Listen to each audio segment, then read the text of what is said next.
Islam, Islam, Islamism.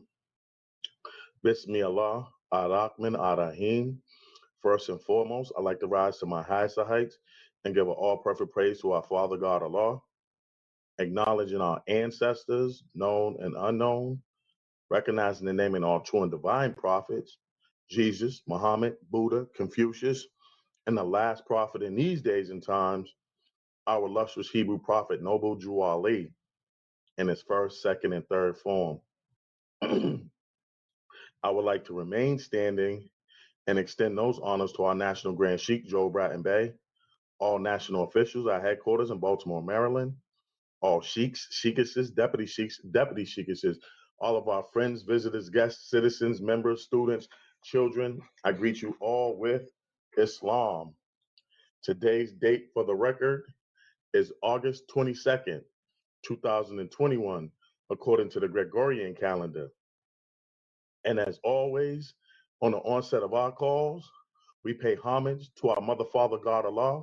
So can I please have everyone who is able to stand erect, facing towards the east, heels together, toes apart, separated at a 45-degree angle, upper arms parallel to the floor, forearms perpendicular, 5 fingers erect and together on the left, and 2 fingers erect and together on the right.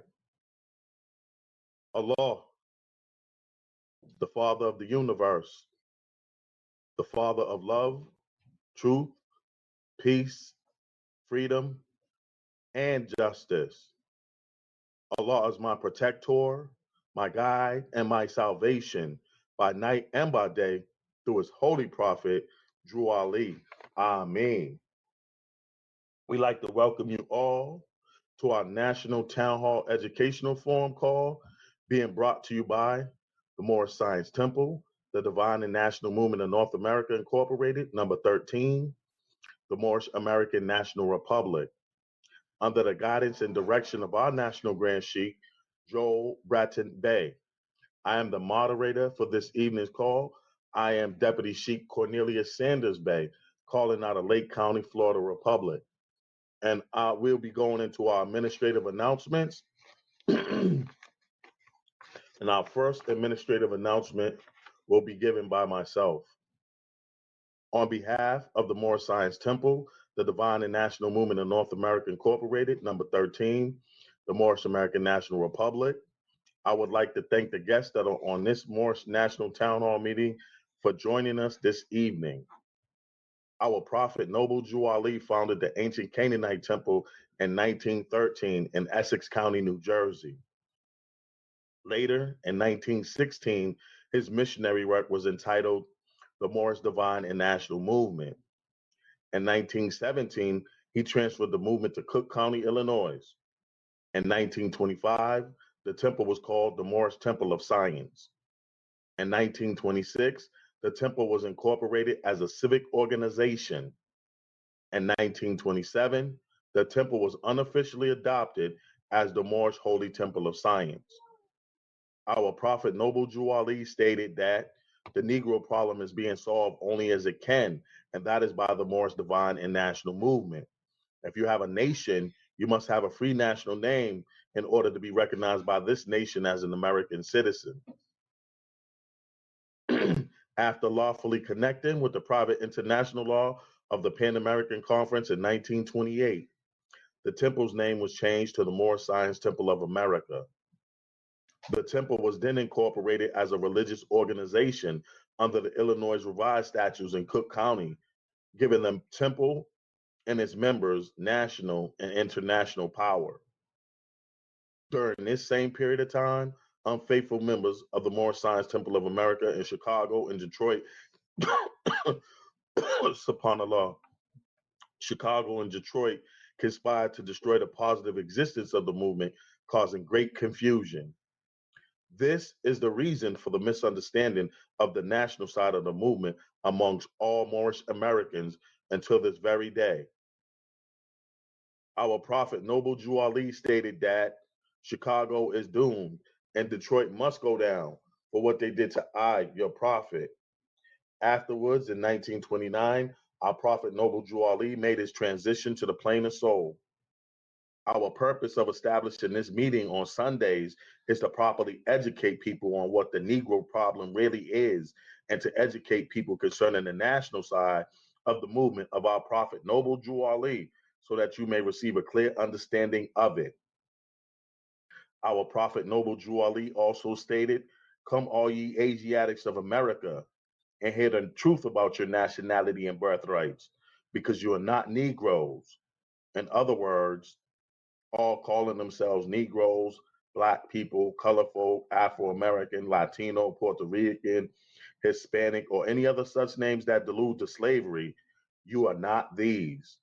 Your nationality has been taken away from you, and your birthrights have been stolen from you by way of your original birth certificate, social security card, and your state ID/driver's license, which is why clear color copies, both front and back from these, is required from you when applying for Moorish American citizenship as you transform from your lower self to your higher self while working towards your actual freedom and becoming free national Moorish American citizens.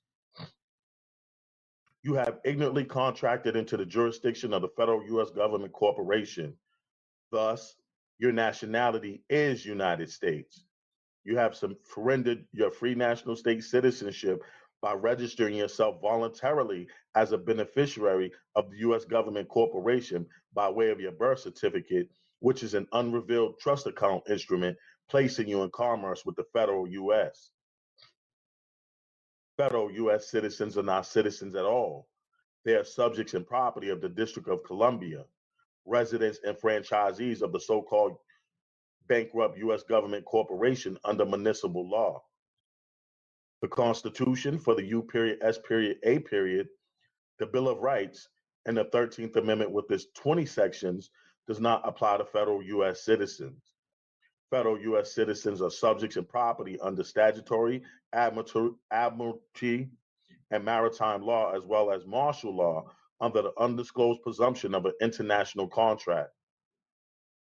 Federal U.S. citizens have no constitutional protections or unalienable rights. They only have granted privileges by the U.S. government corporation. Legal persons born or naturalized in the federal U.S. were made exclusively by the 14th Amendment after the Civil War. The 14th Amendment was never lawfully ratified and therefore unconstitutional. Our prophet Noble Drew Ali held up the red flag with the five-pointed green star in the center in his right hand. This is our national flag. It is poorly misunderstood as the flag of Morocco. It is properly comprehended as the Moorish flag. He also held up the 48-star flag of the U.S.A. in his left hand. This is our flag of peace, friendship, and commerce within the states of the Union under the Republican form of government in this country.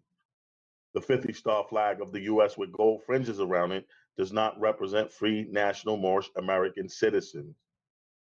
Social Security benefits and the income tax are voluntary contracts made mandatory for federal government employees and U.S. citizens who receive benefits from the federal government corporation. Asiatics are the Aboriginal indigenous inhabitants of America. However, due to the fact that the Asiatics' birthrights have been stolen and we have fallen from the constitutional laws of the government, being placed in a chattel property status because of the reorganization of the U.S. with the New Deal in 1933, the Asiatics are now aliens, not to this country, but to all free national governments. We encourage everyone to become a naturalized Moor and register with the Moorish National Bureau of Vital Statistics in order to become part and parcel of this free national government. In this way, you are under the divine authority of our honorable prophet, Noble Drew Ali, being under the jurisdiction of the Emancipation Proclamations of President Abraham Lincoln, inclusive of the 13th Amendment with its 20 sections, and not under federal jurisdiction, making your identity and your nationality Moorish American. The bankruptcy of the United States is a fraud. The Uniform Commercial Code administers this fraudulent bankruptcy. To those who undergo the UCC 1 financing statement and its further paperwork applications, become a party to this fraud and disconnect themselves from the divine authority of our honorable prophet, Noble Jew Ali, which is the conspiracy of the international banking cartel against us Moorish Americans. Also, having a seat in the United Nations is a trap. This places you under the controls of the cartels of Europe as well. Furthermore, a government that is a democracy is a trick, because this type of government is not of the common people, for the common people, nor by the common people. Educating the masses on these issues in order for the Asiatics to become functionally active is of the utmost importance for the growth, subhanAllah, for the progress and growth of the Moorish Divine and National Movement. For more information, visit our website, www.moorishamericannationalrepublic.com. During this meeting, we would like our guests to remain muted if you are not speaking. This will prevent background noise coming from you as these calls are being recorded. When you want to speak, press the star button twice to unmute your phone and state your name and where you are calling from. You may submit your questions to our email, townhall@moorishamericannationalrepublic.com. So your questions will be answered in the order in which they are received, as the email questions supersede direct questions from the audience. We would like our guests to continue to attend these meetings, and please invite your family members, associates, and friends to attend these meetings. And that concludes our first administrative announcement. Our next administrative announcement will be coming by way of our Moorish Sunday School conference call, which will be given by Deputy Sheikess Ariana Sanders Bay. Islam there, beloved, you can press star, star, and you have the floor. Islam. Islam got you loud and clear, and you have the floor. Islam, this is Deputy Sheikess Sister Ariana Sanders Bay, calling from the Florida Republic. First, I would like to rise to my highest height, giving all perfect praise to our Mother, Father, God, Allah, and giving honors to all the true and divine prophets, namely Jesus, Muhammed, Buddha, Confucius, and the last prophet in these days and times, our illustrious Hebrew prophet, Noble Jew Ali, in his first, second, and third form. I would like to remain standing and extend those honors to our National Grand Sheikh, Joe Bratton Bay, all national officials at headquarters in Baltimore, Maryland, all sheikhs, sheikesses, deputy sheikesses, and to all that are on the call. Islam. The Divine and National Movement of North America, Incorporated, number 13, the Moorish American National Republic, expects the presence of all members and invites the public to join us every Sunday at 12 p.m. Eastern Standard Time for our Moorish Sunday class conference call. Please join us by calling 443-961-4434. All Moors currently naturalized to the Moorish American National Republic and who have not already done so are requested to forward an email to manrsundayschool@gmail.com. This will confirm your registration and allow you to receive your information packet. Please include the names of all children, their ages, birthdays, and school grades. Also, we are requesting that members send us family pictures for posting on our website. Pictures of Moorish family studying, working, Islam, pardon self. Pictures of Moorish families studying, playing, working, etc., and in unity. This is highly desirable. Please be advised that submission of your photo constitutes your permission to post. To submit your photo, send via email to sundayschool@moorishamericannationalrepublic.com. Again, the Moorish American National Republic Sunday School conference call is at 12 p.m. Eastern Standard Time, and we invite the public to please join us by calling 443-961-4434. We had an exciting and inspiring class today. You can listen to today's class at www.moorishamericannationalrepublic.com. We look forward to exercising our five senses together with you, manifesting guidance for our nation. Islam and peace. Islam. And thank you for that administrative announcement, our Deputy Sheikess Ariana Sanders Bay. Appreciate you much, beloved. Our next administrative announcement will be coming by way of our Moorish School in Law History, Board of Education, and it'll be given by Administrative Assistant, Deputy Sheikh Carla Green Eel. Islam there, beloved. You can press star, and you have the floor. Islam. Islam there, beloved. Your vibrations is strong, trusting all is well with you and the family, and you have the floor. Islam, and thank you much, Brother Deputy Sheikh Cornelius Sanders Bay. Islam family, this is your sister, Deputy Sheikh Carla Green Eel from the Massachusetts Commonwealth. I rise to my highest heights and give all perfect praises to the Mother and Father God of the universe, Allah. I give honors to all ancestors, known and unknown, recognizing and naming all true and divine prophets, Jesus, Muhammed, Buddha, Confucius, and the last prophet in these days and times, our illustrious Hebrew prophet, Noble Drew Ali, in his first, second, and third form.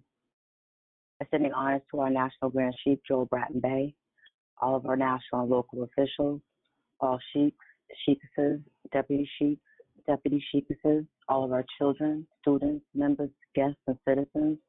I greet you all with Islam. Please remain muted for this very important announcement. Peace and greetings. The Moorish Science Temple, the Divine and National Movement of North America Incorporated, number 13, the Moorish American National Republic, requires from everyone desiring to proclaim their Moorish American nationality to fill out and complete an application for Moorish American citizenship and 3-course registration forms for each of the Moorish law and history courses, which I'll explain later. Many people question, why do we have to fill out paperwork and submit copies of our personal documents? This is the reason. We must know who you are, your background, previous affiliations, work history, physical abilities, education, skills, training, etc. First of all, these documents do not belong to you. They belong to the federal government. But you must remember that in their jurisdiction, you are an artificial corporation under civil rights and granted privileges.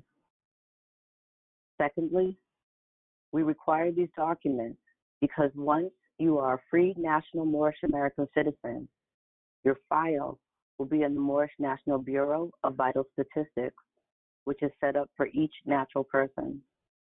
These Moorish documents that you'll be receiving at the time of your naturalization are prepared from these documents. The most important page in the application is the self-audit page. This allows you to make sure you know the appropriate attire to wear during naturalization and are submitting the required documents, fees, and photos. The documents must be clear colored copies for clarity and authenticity. The photos must be passport size. We use the photos for your nationality and ID card. Please have your national and religious headdress on and write your name on the back of the photos. The application process is reviewed each week because applications are received in the National Register's office either with incomplete applications, no photos, or no documents. If a question on the application does not apply to you, place N/A, not applicable. This lets us know that you did read the question, but did not omit it. We must read and follow instructions and learn to ask questions if we do not comprehend what is being said.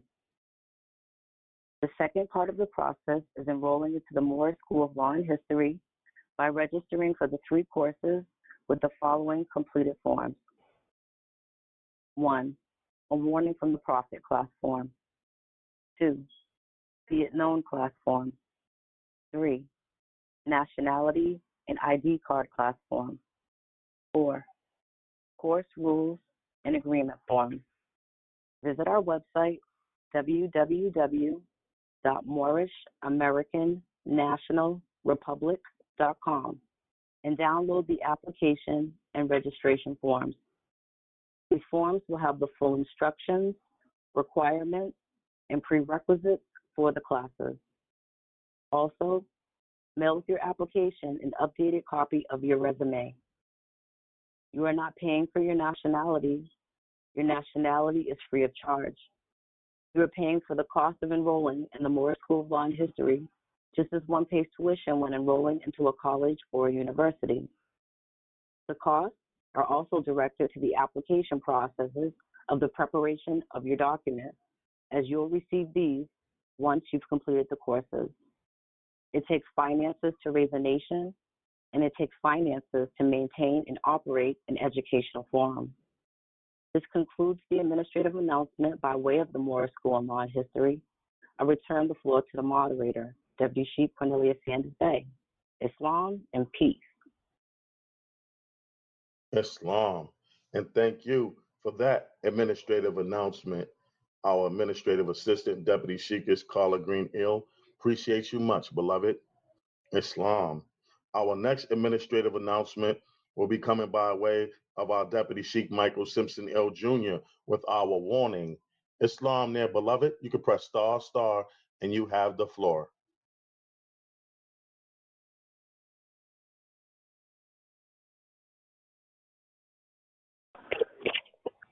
Islam there, Deputy Sheikh Cornelia Sanders Bay. Can you hear me? Islam, Deputy Sheikh Michael Simpson L. Jr. I can hear you loud and clear. Your vibrations are strong, and I trust that all is well with you and the family, and you have the floor. All is truly well with me and the family. All is truly well with you and the family. Indeed, beloved, giving thanks. You have the floor. Thank you much, Deputy Sheikh. Much honor and gratitude. Deputy Sheikh Michael Simpson L. Jr., calling out of Wayne County, Michigan Republic. First, I'd like to rise to my highest heights, giving the all-perfect praise to the great God Allah, to all our ancestors, spoken and unspoken, naming and honoring our true and divine prophets, Jesus, Muhammed, Buddha, and Confucius, and our last prophet in these days and times, our illustrious Hebrew prophet, our great Redeemer, Noble Drew Ali, in his first, second, and third form. I also like to extend those honors to our headquarters in Baltimore, Maryland, Temple number 13, our National Grand Sheikh, Joe Bratton Bay, to all our national officials, sheikhs, sheikesses, deputy sheikhs, and deputy sheikesses, and to all our family, friends, guests, citizens, members, and to our illustrious future, our children, I greet you all with Islam. This administrative announcement is coming by way of our Sergeant at Arms Administration.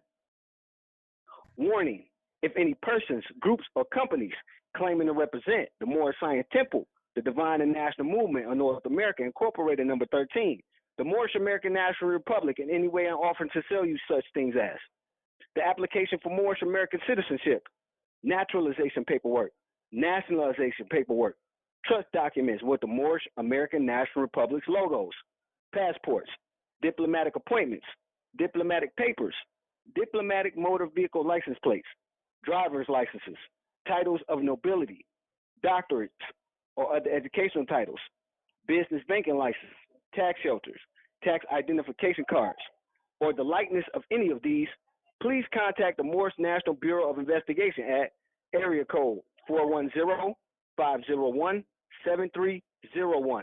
I repeat, area code 410-501-7301. Immediately, violators will be prosecuted to the full extent of the law. The members and the grand body of the Moorish Science Temple, the Divine and National Movement of North America, Incorporated, number 13, the Moorish American National Republic are not sovereign citizens, nor Moorish nationals. The Moorish Science Temple, the Divine and National Movement of North America, Incorporated, number 13, the Moorish American National Republic is not, I repeat, is not a sovereign citizens movement. This administrative announcement comes by way of our Solicitor General, National Grand Sheikh, Joel Bratton Bay. And that concludes the reading of this administrative announcement. Islam there, Deputy Sheikh Cornelia Sanders Bay. The floor is yours. Islam? Islam. And thank you for that administrative announcement, our Deputy Sheikh Michael Simpson L. Jr. Appreciate you much, beloved. Islam. Our next administrative announcement will be coming by way of our Deputy Sheikess Alyssa Thomas Bay with our caveat emptor. Islam there, beloved. You can press star, star, and you have the floor. Islam, Deputy Sheikh, all is well. Islam, Deputy Sheikers, all is truly well. Trusting all is well with you and the family. Your vibrations is strong, and you have the floor. Giving thanks. Islam, this is Deputy Sheikers Alyssa Thomas Bay calling out of the New York Kings County Republic. First, I'd like to rise. I give all perfect praises to Allah, all of the divine prophets, Jesus, Muhammed, Buddha, and Confucius, our prophet in these days and time, Prophet Noble Drawleen in his first, second, and third form, our National Grand Sheikh Joe Baton Bay, all of our national officials, all of our sheikesses, deputy sheikesses, members, citizens, students, and guests, I greet you all with Islam. Notice to the public, let the buyer beware. Caveat emptor. Moors are men upright, independent, and fearless, who care for their loved ones and follow the prophet to a destiny which is not uncertain nor unknown. They are fortified by the impregnable doctrine built upon love, truth, peace, freedom, and justice. It is therefore folly at its greatest height for smelly culprits with their insidious plans to invade such realm. They try, but their own bad planning brings down wrath upon their heads like the sword old Damocles had. Intrigue and scurrilous cunning find a difficult path to travel within the ranks of the Moors. This is so because the Moorish movement has been well planned by Prophet Noble Drawleen, whose latent powers are abundant, unknown, and may be called into action as a matter of defense at any moment. Prophet Noble Drawleen knows the people within his ranks who are interested. They are vanguard of the movement as the Moorish hordes increase here in America. All of the Moors are active, not passive. The members' interest can only be in one direction, and having traveled over the road years before, the prophet knows where every member is along the road. A few feet below is another road where schemers walk, where traders grin and culprits bask in the sun. They think they are on the same road with the true Moors, but the Moors are high above on a pinnacle, where they might view the destructionists as they fall for the last time, and their bones bleach in the sultry midday sun. Hungry scavengers flying high, catch scent, devour, and leave crying out, caveat emptor, cast out the dead carcass. The Moors high above see these plotters, purveyors, the worst that exists, hurl themselves downward by their own works as the hawks await. By Prophet Noble Drew Ali. The Moorish Science Temple, the Divine and National Movement of North America, Inc., number 13, Moorish American National Republic, advises the public with the words of the warning written by Prophet Noble Drew Ali. The caveat emptor article message is the same today in 2021 as when written in 1928. We have been contacted by various natural persons who have set funds to individuals and organizations. Set funds paying for various documents. Said individuals and organizations have no affiliation with the Moorish Science Temple, the Divine and National Movement of North America, Inc., number 13, Moorish American National Republic. Be herein advised, the Moorish Science Temple, the Divine and National Movement of North America, Inc., number 13, Moorish American National Republic, does not sell documents of any type. Again, we do not sell documents. Again, be herein notified that said individuals and organizations have no affiliation with our organization, the Moorish Science Temple, the Divine and National Movement of North America, Inc., number 13, Moorish American National Republic. Some of said organizations have mirrored names which read closer to ours. Therefore, pay close attention to whom it is you are sending your funds. As the Moorish Science Temple, the Divine and National Movement of North America, Inc., number 13, Moorish American National Republic, carries no liability for funds sent to these individuals and organizations. There may be others, yet the three I'm about to list have repeatedly been cited by those natural persons as the parties to whom funds were sent under guise of sending said funds to our organization. 1. R.V. Bay Publications. 2. The Moorish National Republic, the federal government, the Moorish Divine and National Movement of the World, the Moorish Science Temple of America, and 3.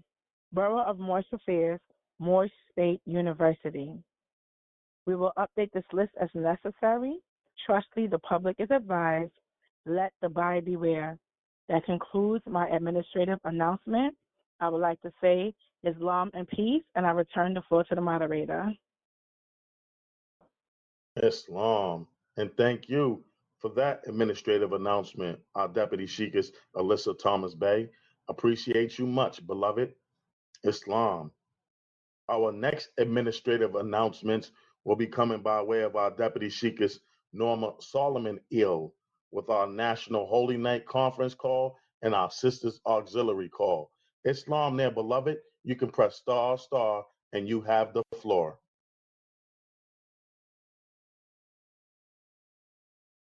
Islam, Deputy Sheikh. Islam, Deputy Sheikah, definitely a pleasure to hear your vibrations sounding loud and clear. Trusting all is well with you and the family, and you have the floor. Islam, it's a pleasure to hear your vibration as well. Glad to know that all is well with you, as well as all the announcers before me. Islam, praise Allah. Islam to the family. This is Deputy Sheikah Norma Solomon Ill, calling out of the Bronx County in the New York Republic. First and foremost, I rise to my highest heights, giving all perfect praise and the highest honor to Allah, the Mother, Father, God of the universe. I give honor to all true and divine prophets, Jesus, Muhammed, Buddha, Confucius, and to our illustrious prophet in this new era of time, Prophet Noble Drew Ali in his first, second, and third form. I remain standing, giving honors to our National Grand Sheikh, Joe Bratton Bay, to all of our officials, national and local, to all of our sheikhs, sheikesses, our deputy sheikhs, to our deputy sheikesses, to all of our citizens, members, children, and any guests that may be on a call this evening. I greet all in and with Islam. The first announcement is coming by way of our National Holy Night Conference call. Friday is the holy day for all Muslims all over the world. Islam, all Muslims, the public is invited to join our National Holy Night Conference call Friday evenings at 9 p.m. Eastern Daylight Savings Time. If you live in an area without a temple, or you are unable to attend your local Holy Night meeting, our National Holy Night Conference call is here for you. We invite the public and all members to join our National Holy Night Conference call at 443-961-4434 every Friday as we celebrate the closing of one creation and the opening of the next. Come give thanks to your creatress, creator, and exercise your five senses, celebrating and commemorating the divine unity of Holy Night. 443-961-4434 every Friday, 9 p.m. Eastern Daylight Savings Time. See you at Holy Night meeting. Thank you and peace. The next administrative announcement is coming by way of our sister auxiliary. Islam. The Moorish Science Temple, the Divine and National Movement of North America, Inc., number 13, the Moorish American National Republic, is delighted to announce our upcoming conference call dedicated to the uplift of Moabitist members of this divine and national movement under the leadership of our National Grand Sheikh, Joe Bratton Bay, and the nobles of our grand body. Our conference call purpose is to create a network system amongst our feminine energy, showcasing the array of talents we, the sisters in this body, have to offer.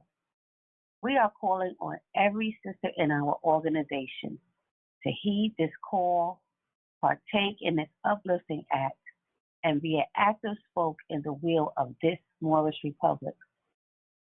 Come and familiarize yourself with your sisters and reap the benefits of membership of this national body that is committed to bringing about the positive change necessary to facilitate the uplifting of fallen humanity.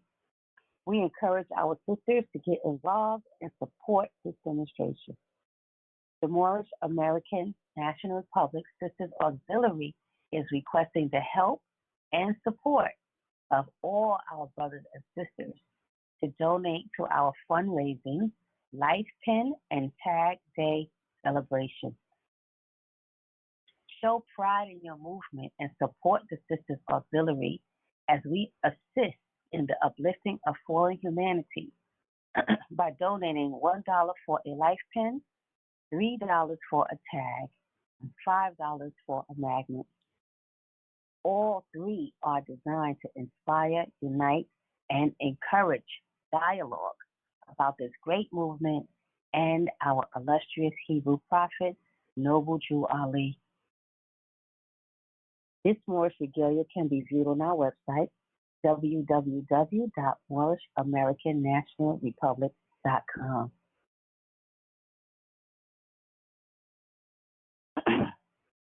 Simply type in Sister Auxiliary in the search option. If interested in joining the Sister Auxiliary or any member wishing to order regalia, you can send an email to sisterauxiliary13@gmail.com. That is SISTERAUXILIARY13@gmail.com. Please make note of your request in the subject line, whether it is membership, life pins, tags, or magnets. Please leave your contact information, including your email and your phone number. Our next Sister Auxiliary meeting will be held this coming Thursday, August the 26th, 2021 at 8 p.m. Eastern Standard Time. Thank you for all of your support. I'll turn the floor back over to you, Deputy Sheikh Sanders Bey. Thank you much. Islam and peace. Islam. And thank you for those administrative announcements. Our Deputy Sheikh is Norma Solomon Eel. Appreciate you much, beloved. Islam. At this time, if there's any announcements from any of our national officials, you can press ***, and you have the floor.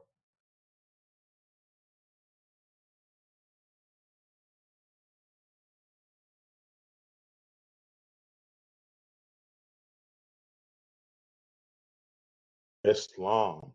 Well, we don't have any more administrative announcements. The time is now 8:09 p.m. We have a total of 48 lines on the call.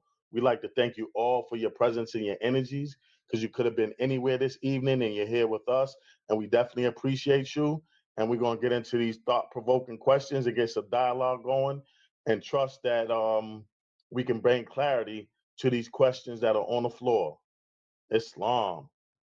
Our first question on the floor this evening reads, would I be correct in saying the Moorish Science Temple is a republic under Article 4, Section 4 of the Constitution, as well as a theocracy? Islam, you can press ***, state your name and where you're calling from. Would I be correct in saying the Moorish Science Temple, Islam? Islam? Islam, can I be heard? You can be heard loud and clear, my good brother. You have the floor. Islam, thank you much, Deputy Sheikh. Islam family, Brother Levi, our Louisiana Republic, rising to my highest heights, giving all praises and love to Allah, the Mother, Father, God of the universe, giving honors to all true and divine prophets, those that we speak of and those that we don't, naming and recognizing Jesus, Muhammed, Buddha, and Confucius, and the last prophet in this day and time, our illustrious Hebrew prophet, Noble Ali, in his first, second, and third form. Would like to remain standing and give honors to all of our officials at headquarters, our National Grand Sheikh, Joe Bratton Bay, sheikhs, sheikesses, deputy sheikhs, and deputy sheikesses, all members, guests, students, and our illustrious children. I would like to greet everyone in and with Islam.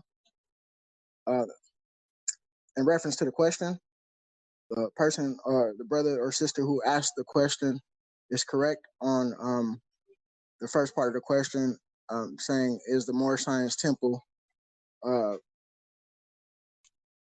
republic under Article 4, Section 4 of the Constitution? Well, they're speaking about this particular movement in particular, the Moorish Science Temple, or the Divine and National Movement of North America, Inc., number 13, Moorish Science Temple of America, the Moorish American National Republic.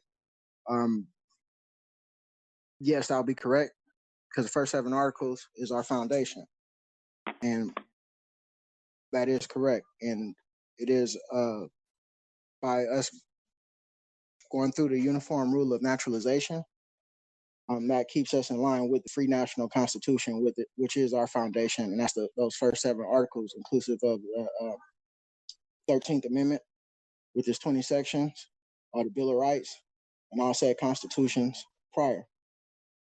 Islam. The second part of the question, I would say incorrect. Looking at the definition of theocracy, which I have here. Pardon, so I had here. Let me pull it back up. Islam, one second.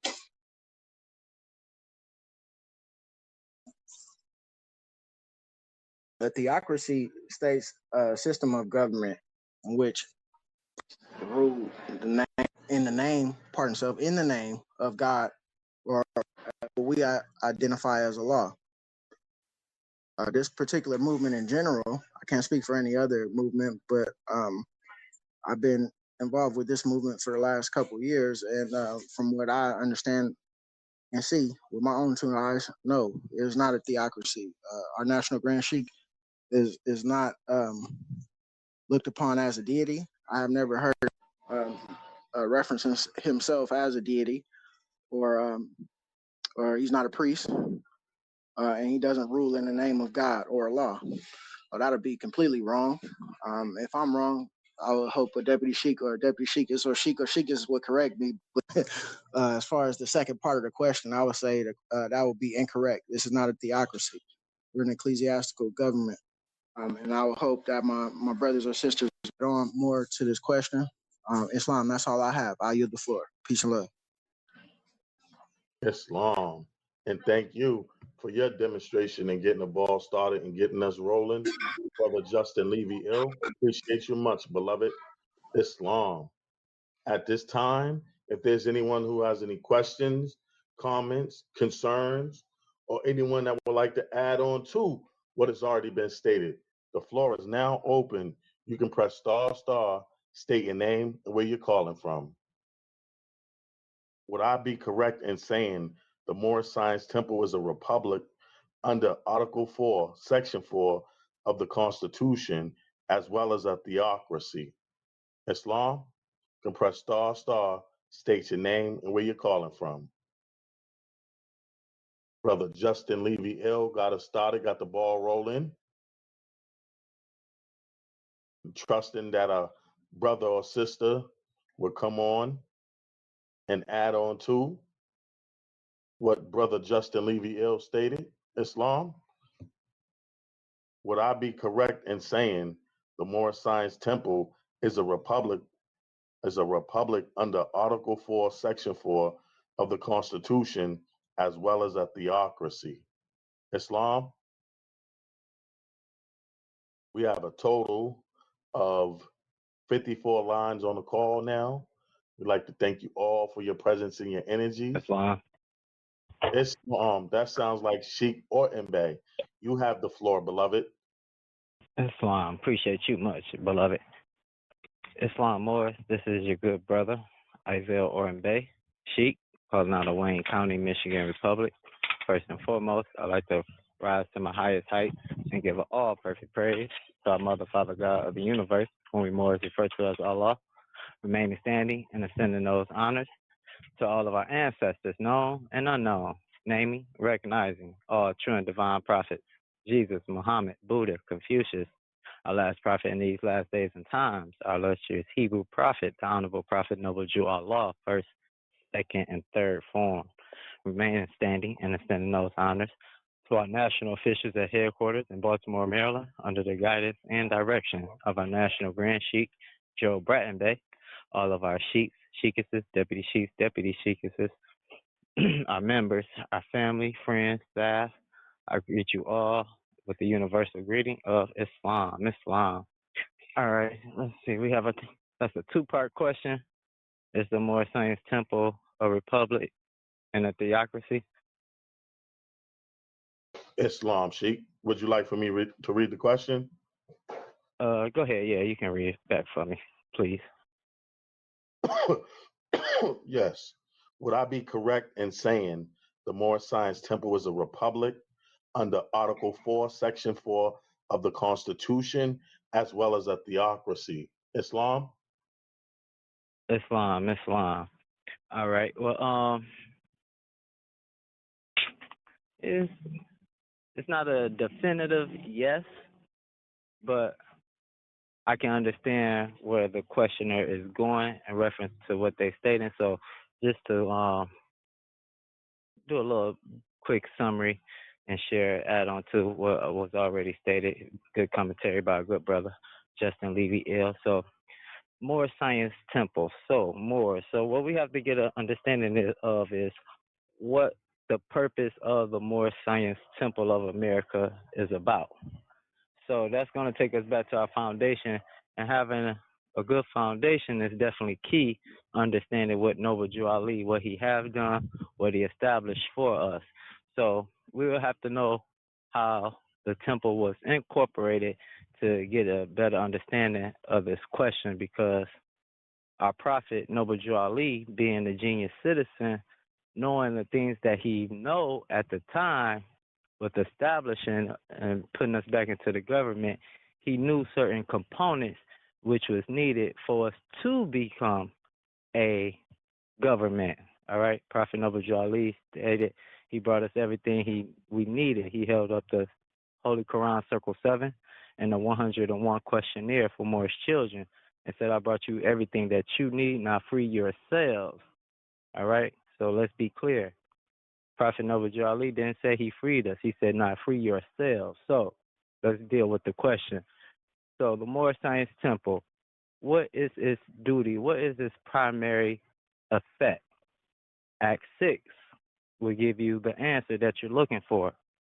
Act 6 states, with us, all members must proclaim their nationality. And we are teaching our people their nationality. All right? So let's deal with that. The Moorish Science Temple of America is the biggest mental institution on this planet for the salvation of our people. Think about it, Moors. If you're from China and you move over here to the Americas and you want to become a citizen, you go through the process under the 14th Amendment.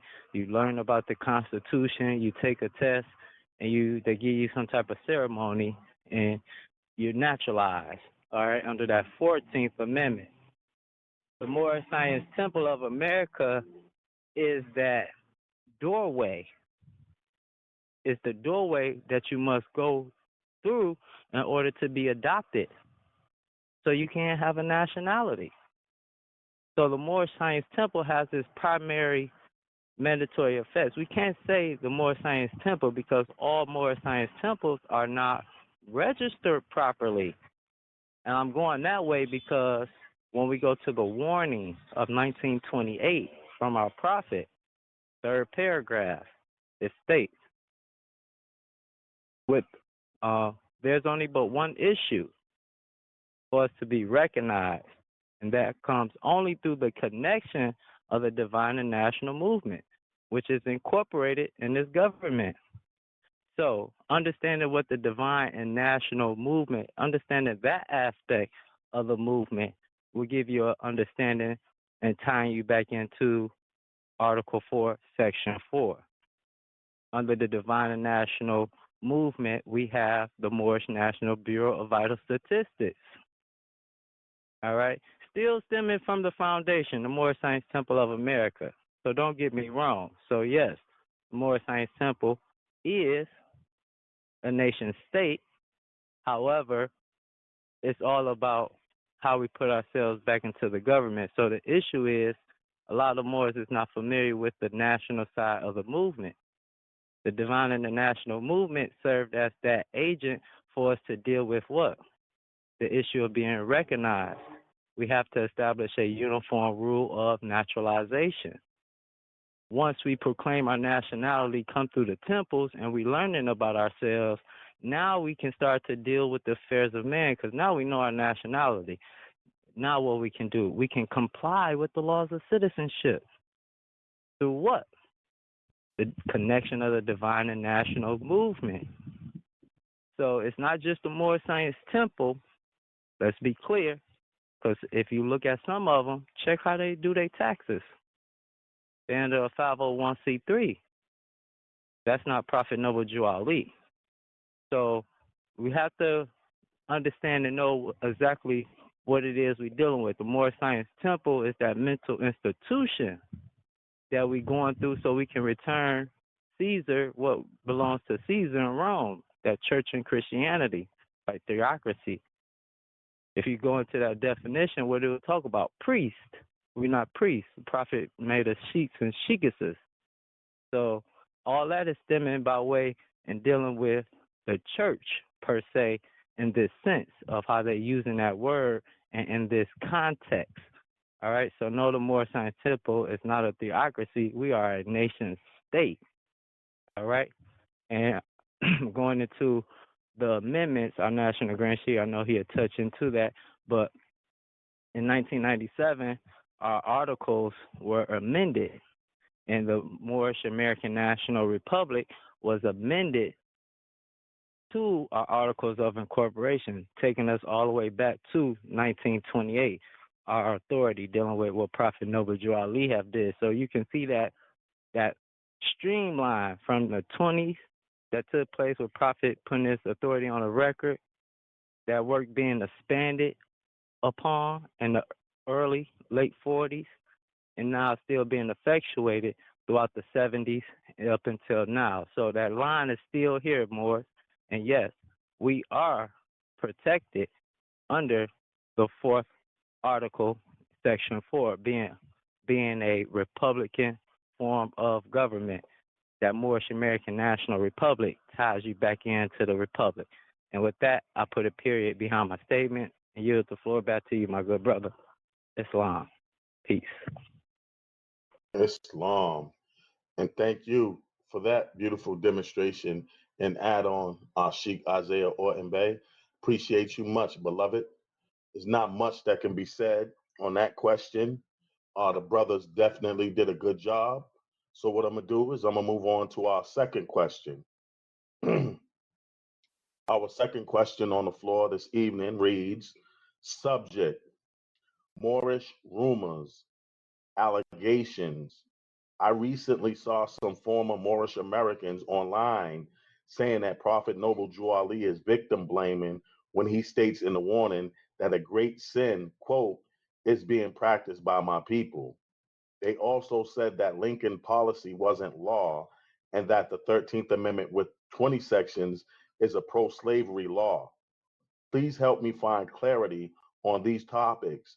Is the prophet victim blaming? What is the great sin being mentioned by the prophet? And is the 13th Amendment with 20 sections pro-slavery, and was Lincoln's policy ever made law? Islam, that's a full questionnaire, right? That's full. That's a lot of questions. Yeah, At this Islam. time, it's Islam, Sheikh Orton Bey, you have the floor.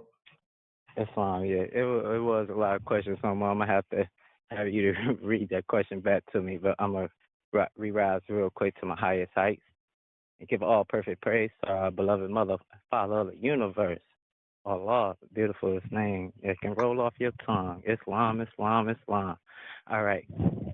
I'm ready, good brother Sanders Bay. First part of that question again. I'm gonna read through it. Okay. Moorish rumors, allegations. I recently saw some former Moorish Americans online saying that Prophet Noble Jew Ali is victim blaming when he states in the warning that a great sin, quote, is being practiced by my people. They also said that Lincoln's policy wasn't law, and that the 13th Amendment with 20 sections is a pro-slavery law. Please help me find clarity on these topics. Is the prophet victim blaming? What is the great sin being mentioned by the prophet? And is the 13th Amendment with 20 sections pro-slavery, and was Lincoln's policy ever made law? So if you want me to just, go to, break it down piece by piece just to, so you can be able to, answer it, I'll do that too. Islam? Islam. All right. Yeah, I'll touch around it. I'm gonna start off with, because some of it. Well, let me say this first. First and foremost, man knows not by being told. So even if we was to share this information versus what these other individuals saying, what's the point? The point of the matter is the record. Study the law. Don't study what man say. Don't take for granted what we say. Research it. Ask us to produce the paper trail that we can. So let's deal with this victim blaming. First and foremost, if they're not for the profit, then they have to be agents. We have to be clear. Victim blaming. It is a sin to cling to these names that's unconstitutional. Once you understand what sin is, what is sin? Separation in nature. So when you separate it in nature by name, Negro, what your mentality gonna be like? What your spirit gonna be like? We spiritually dead. We don't have any type of spiritual practices that we do. We look at all other nations and see how they're thriving, understand and seeing how they know about these simple principles like unity that the Negro, the black, is lacking. It's all part of our conditioned mind state. So to say it's victim blaming, I know how to discard and get rid of information that's injurious. So that's what we also have to do. Prophet Noble Jew Ali was the only one to come to us to address our concerns and our issues. He was the only one. So to say that victim blaming is basically, it sounds like they're saying it's okay basically to say that you black. That's not a sin. It's separating you in your nature. You don't know who your ancestors are, so you don't know your culture. You don't know the type of foods they used to eat.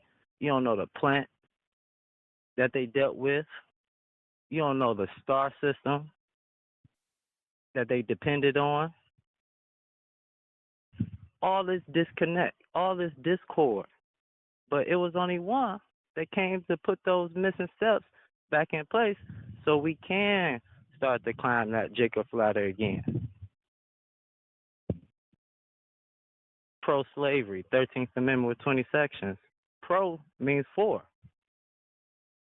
You have to read if the 13th Amendment, Section 19 said it's abolished and never to be tolerated and we are forever free, how's that pro-slavery? We have to understand what others are saying. Get back into suffixes and prefixes so you can know what someone is saying so it won't go over your head. Read the 13th Amendment with 20 sections. It's in our Naturalization Orientation Handbook. We have the congressional record. It was debated in the Senate. March 31st, the Hebrew law. All the laws that they're using on the national side, Moors, is coming from divine law. Thou shalt not kill. Homicide, first-degree murder, second-degree murder. Thou shalt not steal, grand theft auto, armed robbery. Thou shalt not commit adultery. These are all still Hebrew law, Moors. They just codified it and flipped it and making money off of it. But we still dealing with those laws of the Torah, Moors, that Mosaic code which governs this whole planet.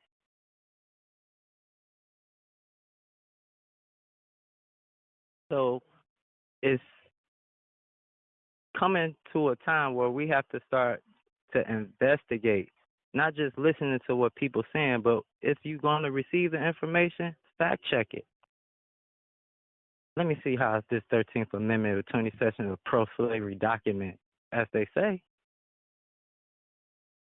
But here it is. We have an adjudicated case coming from the 1970s. Brother was facing 30 years, and he walked. They had to put something down for the paperwork, so he had got probation, and his probation was to develop therapy reality skills. And he pled guilty, by the way, at first. So, again, involuntary servitude is never to be tolerated. Involuntary is against your own will. But, again, he pled guilty. But it was that 13th Amendment with 20 Sessions that he used in his motion to defense to say that the 13th with 2, the 14th, and the 15th Amendments are not the true reflection of the original 13th Amendment with 20 sections. So if it's a pro-slavery document, why didn't this brother do 30 years, and why are we still talking about it? It can't be pro-slavery. It ends slavery. It abolishes it. This is why the brother didn't do 30 years. There's nowhere in the Constitution that says you can't sell marijuana.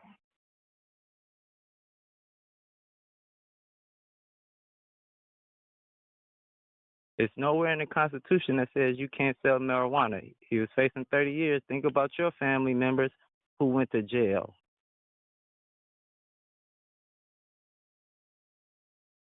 So, again, Moors, we got to take our time. And just because someone shares information and someone that says there's a Moorish American, just because they look like you, think about caveat emptor that our sister read, Deputy Sheikis.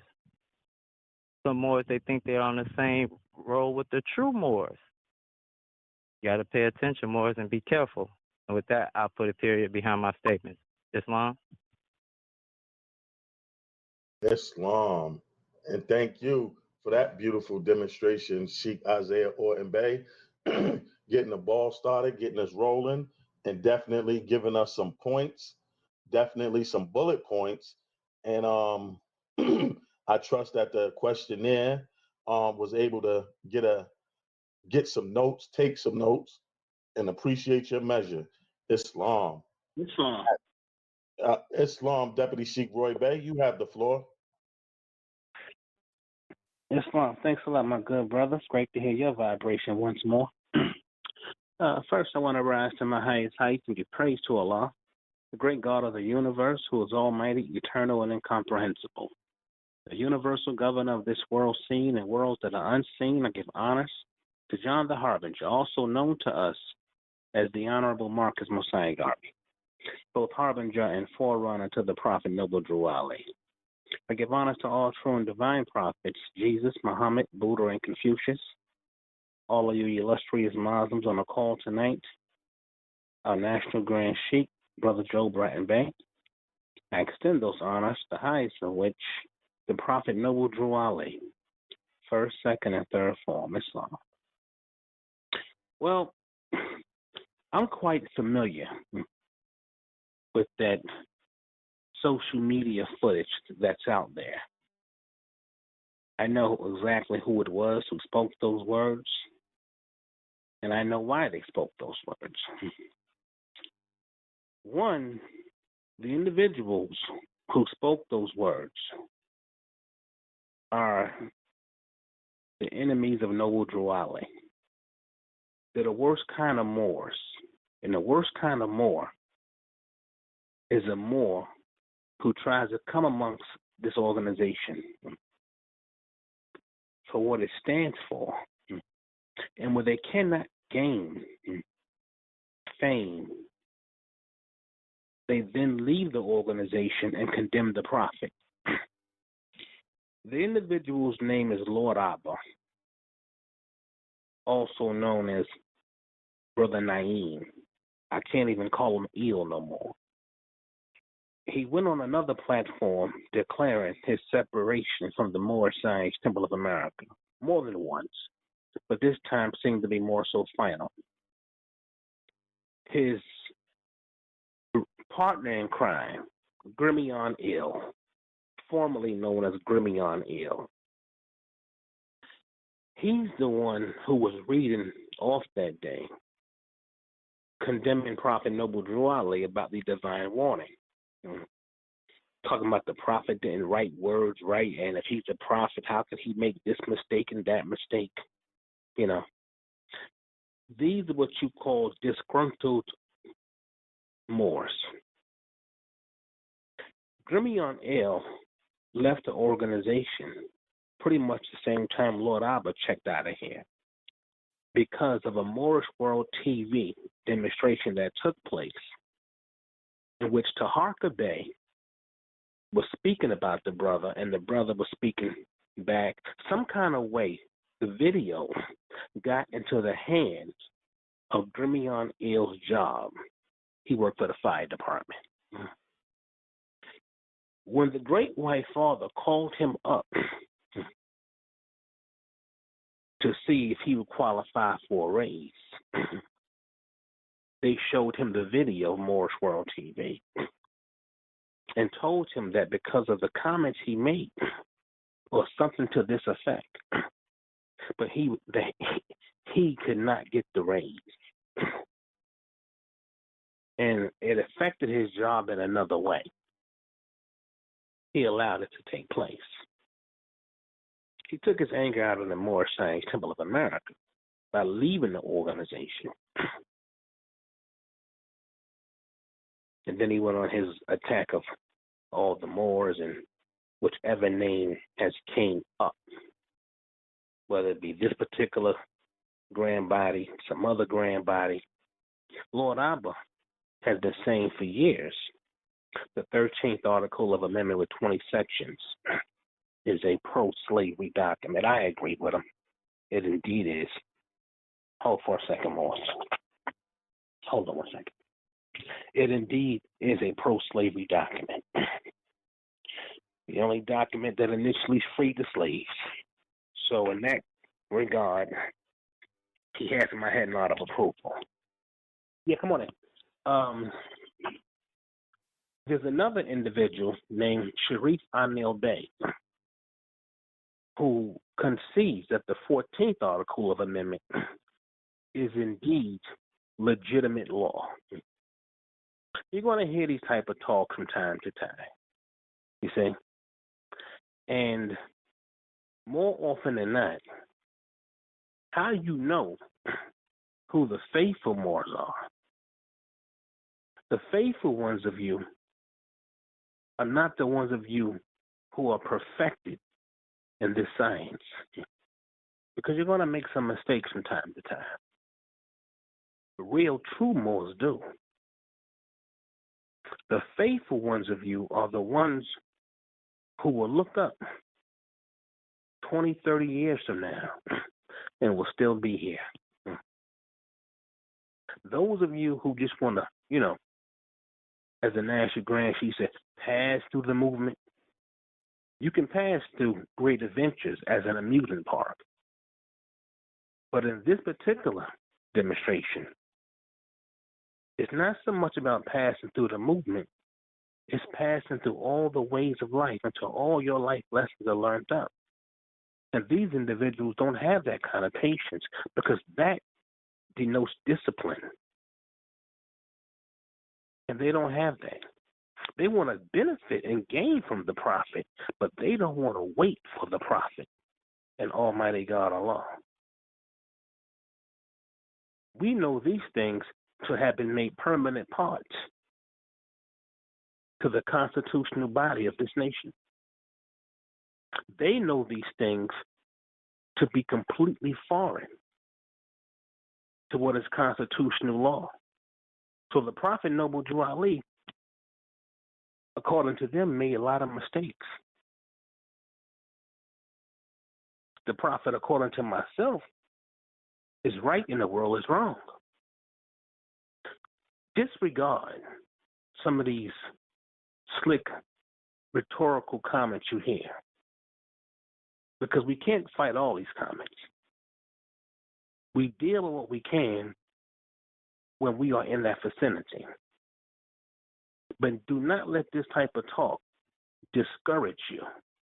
They have condemned Prophet Noble Drew Ali not being a prophet, condemned the Moorish Science Temple of America, condemned the work in the Moorish literature, condemned the Koran. They're not even worth our time tonight on this call. But we're going to give them the time because the question was put on the floor. These are the worst Moors since our ancient forefathers fell in Spain.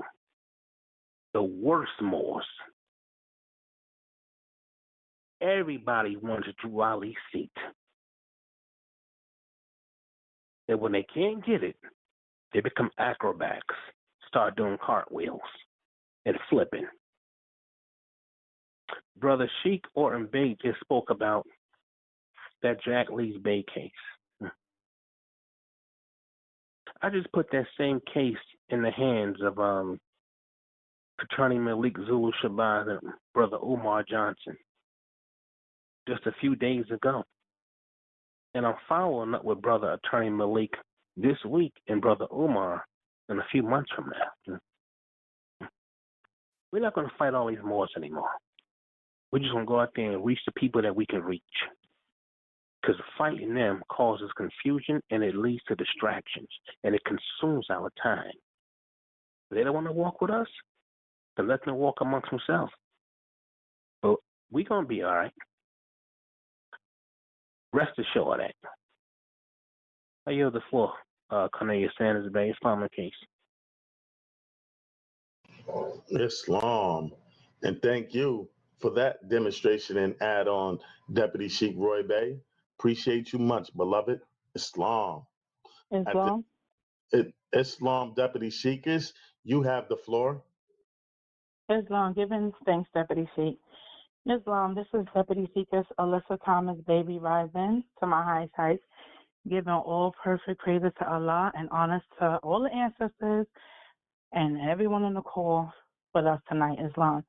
Beautiful demonstration that was put on the floor by the Sheikh and the Deputy Sheikh before me. They pretty much said much. I'm just going to add a little bit to the demonstration.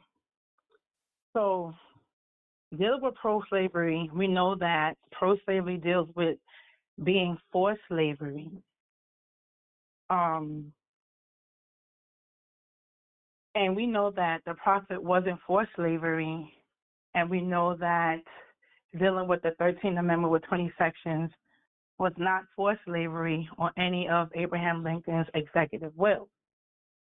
And as the Sheikh stated, it was already made permanent part of the Constitution, so I'm not going to touch on that.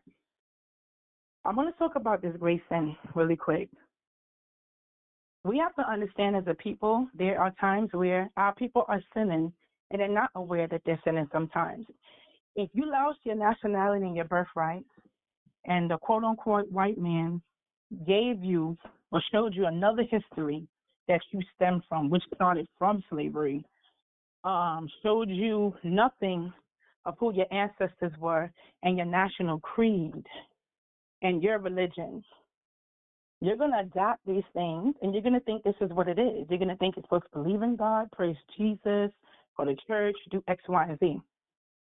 When the Prophet came on the scene, he brought us our nationality and our birthrights, our creed, the ways of our forefathers and our foremothers. He attached us to our lineage, our ancient foremothers and our forefathers. So he was just simply stating it's a great sin to delude to names that delude to slavery and to practice ways that are not of your ancient foremothers and forefathers. That's not victim blaming. The information he brought is not victim blaming and pointing out what was being done was a sin. Because our people can sin and not know they're sinning until someone has to make them aware and show them how they're sinning. When you know better, you do better. Now, as the deputy chief just spoke before me, things are going to be subjective in people's eyes, depending on how they feel about the person that's bringing the information, set forth the information. You know, people focus on the messenger, not the message. And when people take things personally, they're going to try to twist things to make it look like what they need it to look like. And it's going to look negative. So there was nothing negative in victim blaming that the prophet set forth. Someone is going to subject that so that it could look the way they want it to look. Now, before the brother spoke, I had no idea who this question was in reference to. But being that the brother did bring that on the floor, let me just say this. I've been in this movement. I was naturalized in 2012. And from the minute I stepped into this movement, the same name that the brother put on the floor, the first name, because I'm not going to repeat it, he has always attacked our national grand chief. He has always argued our policy of freedom or whatever you could think of, whether it's, oh, you're not paying taxes. I could just keep going on and on. It's always been an issue, something publicly being said about our national grand chief, our temple, the way we do things, our court, X, Y, and Z. I can say that. And being that the brother put that on the floor, I know where the brother is trying to use that argument or where he's getting that information about it being a so-called pro-slavery document. So there's been debates between the brother and some brothers in our temples in the past. And what he used is a book that we use, and it's the Negro, the Black, and the Moor. In the book, it did make mention of one European congressman that said that it was a pro-slavery document. Now, brothers and sisters, we know that there's always going to be opposing viewpoints. So there were so many other people that didn't say it was a pro-slavery document, but it was that one European guy, he was a congressman, he said it was a pro-slavery document, opposing view, and he just chose to run with that. So being that the brother put the name on the floor, I'm just giving you a little history of where that came from or the argument he's using to, I guess, support that it's a pro-slavery document. And people are going to be for or against something. It's going to be subjective based on the outcome or the message they want people to see. So I just thought that I would put a little history on the floor on where it's coming from. And like the brother said before me, you got to stay strong. You got to stay focused.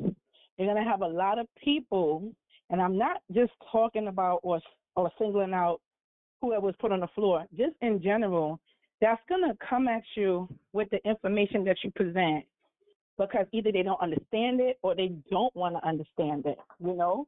So you just have to stay strong, study, do your research, and then understand what's the motive and the objective behind why people do or say the things that they say. That's very important. So I was kind of glad that the brother did put that information on the floor because as soon as he said it, it just cleared up a lot because I remember that argument. That's an old argument that it keeps surfacing and coming back. So that's all I wanted to say. And with that, I say Islam and peace. Islam. And thank you for that beautiful demonstration, our Deputy Sheikh Alyssa Thomas Bay. Definitely appreciate when our sisters demonstrate because it's showing that balance, and definitely appreciate you much for your energies and your demonstration. Islam. At this time, Islam, Brother Sanders Bay. Islam, Sheikh Oran Bay, you have the floor.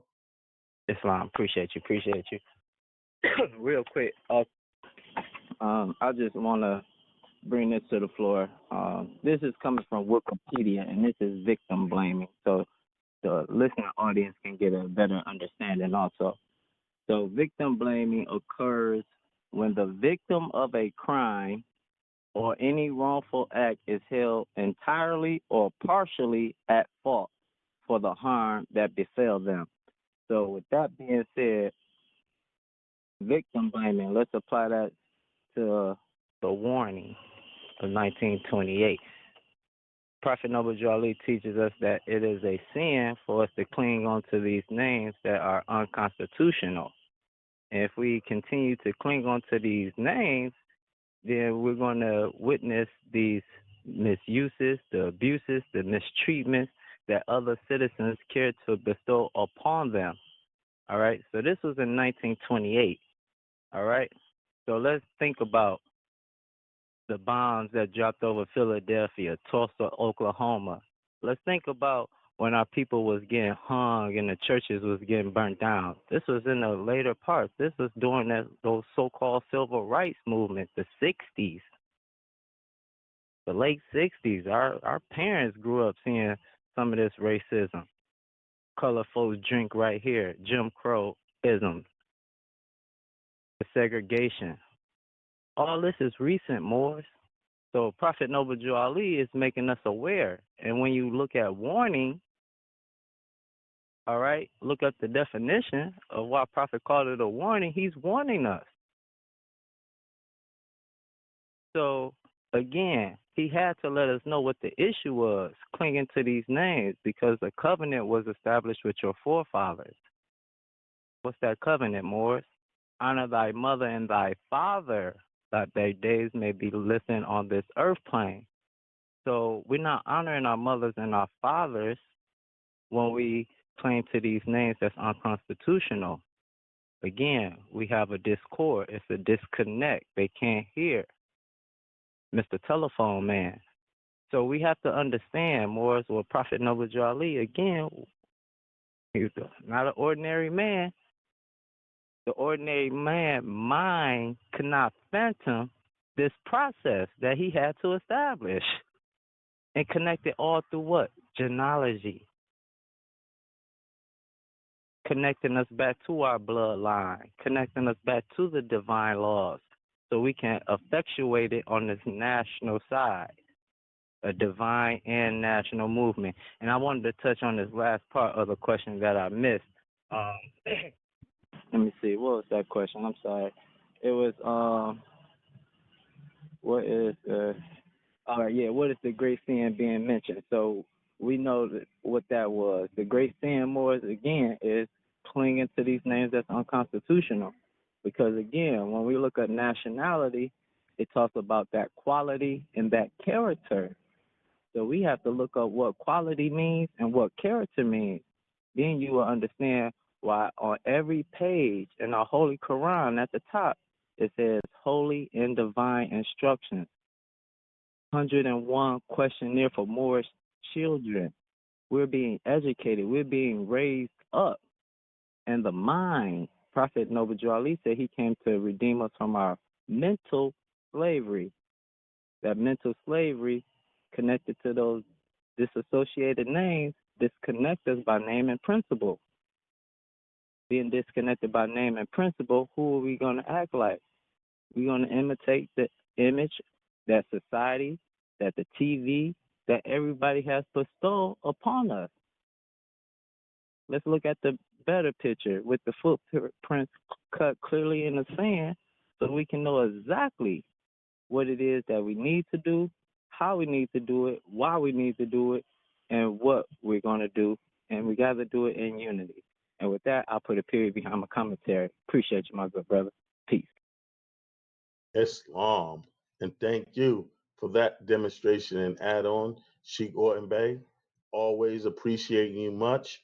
And definitely, I mean, you said a mouthful, and I trust that the questionnaire and everyone was able to connect the dots from your demonstration. Islam. At this time, if there's anyone who has any questions, comments, concerns, or anyone that would like to add on to, the floor is now open. You can press star, state your name and where you're calling from. Islam. Islam Deputy Sheikh, Mainstream, Grade Bay 44. You have the floor, and you'll be the last demonstration I take before we bring our National Grand Sheikh on. You have the floor. Islam, thank you much, Brother Deputy Sheikh, Cornelius Sanders Bay. Islam, my good brother, and good to hear your vibration, this creation, sounding real strong. Islam family, this is your brother, Deputy Sheikh, Mainstream Grade Bay 44, and I'm calling out of the Massachusetts Commonwealth. First and foremost, I would like to rise to my highest height and give all perfect praise to our Mother, Father, God, Allah. That remain standing, I extend high honors to all divine prophets, known and unknown, recognizing and naming Jesus, Muhammad, Buddha, and Confucius, and to our last prophet in these days and times, our illustrious Hebrew prophet, Noble Drew Ali, in his first, second, and third form. As I remain standing, I extend high honors to our National Grand Sheikh, Joe Bratton Bay, to all our national officials, Baltimore, Maryland, to all our chiefs, chiefesses, deputy chiefs, to all our family, friends, our children, with you all in and with Islam. Beautiful, beautiful demonstrations by my brothers and sisters that came before me. I just want to add on to the conversation and bring our attention to a warning from the Prophet in 1928. I'll read a couple of paragraphs just so to give a little bit of clarity to what was already stated on the floor. The Prophet states, the citizens of all free national governments, according to their national constitutions, are all one family, bearing one free national name.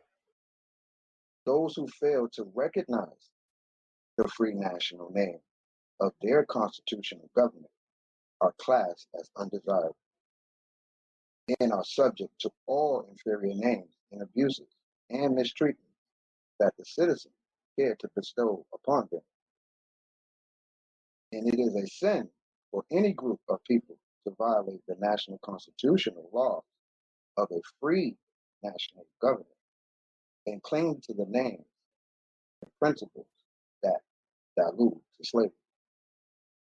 I, the prophet, was prepared by the great God Allah to warn my people to repent from their sinful ways and go back to that state of mind of their forefathers' divine and national principles, that they will be law abiders and receive their divine rights as citizens according to the free national constitution that was prepared for all free national beings. They are to claim their own free national name and religion.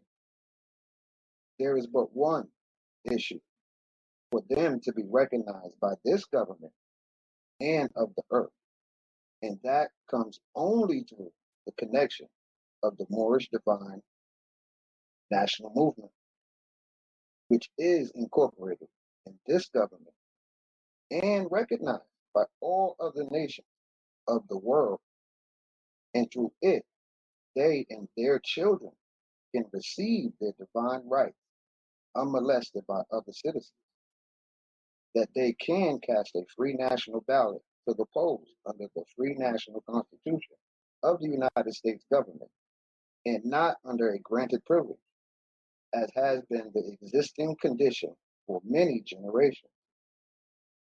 This is the last paragraph I'll read. You who doubt whether I, the prophet, and my principles are right for the redemption of my people, go to those that know law in the city halls and among the officials in your government and ask them under an intelligent tone, and they will be glad to render you a favorable reply. For they are glad to see me bring you out of darkness into light. Money doesn't make the man.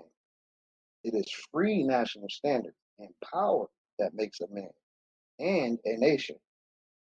The wealth of all national governments, gold and silver and commerce, belong to the citizens alone. And without your national citizenship by name and principles, you have no true wealth.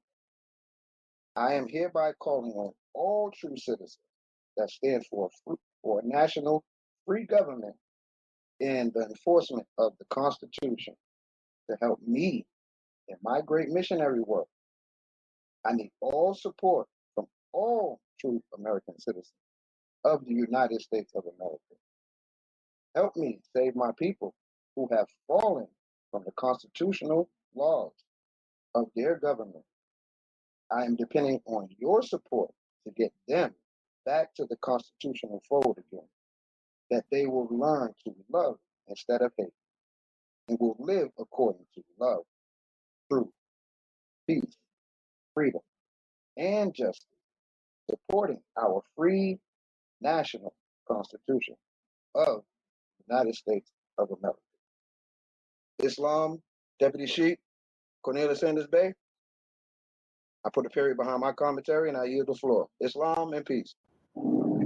Islam. And thank you for that beautiful demonstration, my good brother, Deputy Sheik, Mainstream Gray Bay 44. Appreciate you much, beloved. Islam. Well, my good people, it is now 9:02 p.m. and we have a total of 75 lines on the call. We'd like to thank you all for your presence and your energies. But at this time, I'd like to ask you to mute your lines and remain muted as I introduce and bring to the floor the National Grand Sheik of the Moorish Science Temple, the Divine and National Movement of North America Incorporated, number 13, the Moorish American National Republic, is none other than my brother, your brother, our brother, National Grand Sheik Joel Bratton Bey. Islam there, National Grand. You can press star, star. We got the floor warm for you, and we ready for you to connect the dots and bring us home. Islam?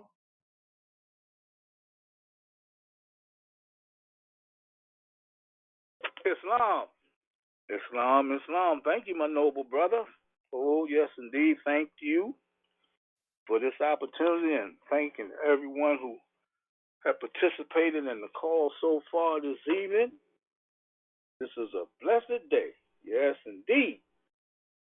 I'm overjoyed. Yes, I am. I'm trusting you and everyone else in the family as well and giving all your praise to Allah for sending us our prophet, Noble Drew Ali. Well, Moses, once again, it's good that these type questions are being posed because, see, this is about knowing. And that's the problem with us as a collective. We don't know. We only have been taught what this man wants us to know. And we are always have been taught by our illustrious prophet, but man or woman doesn't know by being told. So we're going to peel the page. And when I finish with this, because spiritually speaking, I'm throwing a challenge out. This is a challenge. Taj, Sadiq Bey, all the Grand Sheiks, I don't care who you are, the president, the pope, I don't care. Your stations don't mean nothing to me. Because our people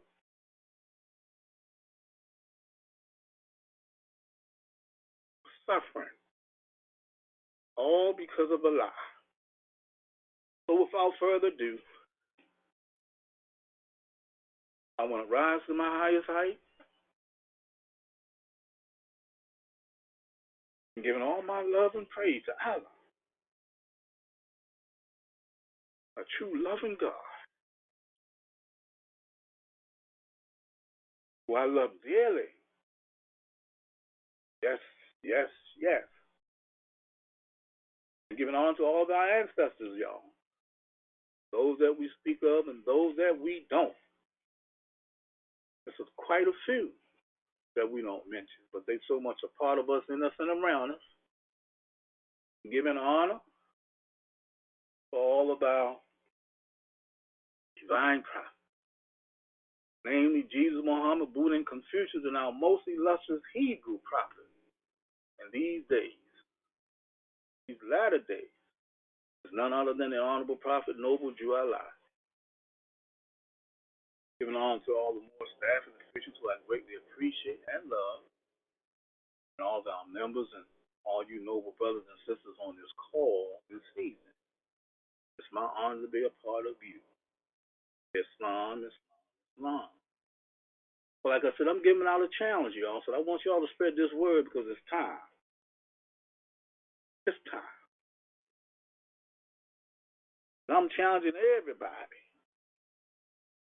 Some time ago, we sent a letter to all the grand chiefs to have a sit down, regarding this policy of freedom. Only two. Now, I'll say the names. Grand Chief Bailey, he set the meeting time, but he wasn't available. And Grand Chief Craigdale, he was in attendance, and Grand Chief Special Angel number 1, Pleasant Bay. The rest of the moles didn't show. Did not respond. But see, that was an olive branch coming from us to extend to all of them. But nevertheless, it is what it is. But we did our part to express our sincerity on what needs to be done and must be done to bring us together as one. So like I said, y'all spread this. I'm challenging everybody. Don't care who you are. We're going to get this job done for the people. And I want anybody to prove that our prophet Noble Drew lie is a liar. And the reason why I'm saying it, because see, he gave us the bullet point, because this is the Moorish Science Temple of America. Moors had the science in the temples of the America. That's why it's called the Moorish Science Temple of America. We had the science in the temples then, and we got it now. So I'm going to reference the warning first to deal with this particular question because it's in part. So let's see. The warning. And that's why he did indicate a warning. He loved us so much. He gave us a warning on certain activities and actions that if we didn't do, certain things were going to happen to us. So let me just read this part, and then we're going to get into this question. When he says, through your free national name, you are known and recognized by all nations of the earth that are recognized by said national government in which they live. 14th and 15th Amendments, both the North and South in Union, placing the 7th of which was at that time without power with the constitutional body of power. And at that time, 1865, the free national constitutional law, which is your organic constitutional law, which is those first 7 articles, that was in force in 1774, declared all men equal and free. And if all men are declared by the free national constitution to be free and equal, and since that constitution has never been changed, there is no need for the application of the 14th and 15th Amendments for the salvation of our people and citizens. Now, he did not say the 13th Amendment. So that's where we're going. And that the question is posed the way it is. See, whoever posed the question, I really appreciate our noble brothers and sisters for bringing light to this, because like W.C. Floyd Bay has stated, I spoke with, what was the brother name? What's the brother name? Wow. Can't believe me now. But anyway, the names that he had brought up, I spoke with that brother and others about this. See, my thing is that if you're going to pose something like this, and my question to you would be, where did you see in the 13th Amendment with 20 seconds that they referenced that it was pro-slavery? I'd like for you to show it to me and just put it on the floor. Well, as this Deputy Sheikh Thomas Bay had stated, was in a book from the Back to Negro to More. But see, a lot of times you're going to get folks, you come with something like this, which is so sensitive and been hidden so long, so they're going to say anything to deter you, and especially if they look like the other side, because, you know, the great white father speaks and we listen. So evidently when the great white father wrote that passage in that particular record, our people say, oh, look what they said, so that must be the truth, because they're saying that it's pro-slavery. So, like, once again, I like to see where the language, the verbiage is saying anything about it being pro-slavery. So when the prophet says, when he didn't mention the 13th Amendment, that's the science mode. So we have to have our scientific mind in a position to see what's real as opposed to what's false. See, law governs all events. The seen is the unseen. And see, this is unseen. But our prophet had made us aware by opening our eyes to see this unseen law. Now, we have so much proof of our truth. I don't care what department you want to go in. We have the proof of the truth. So I'm going to share a communication from the Attorney General's office here in Maryland.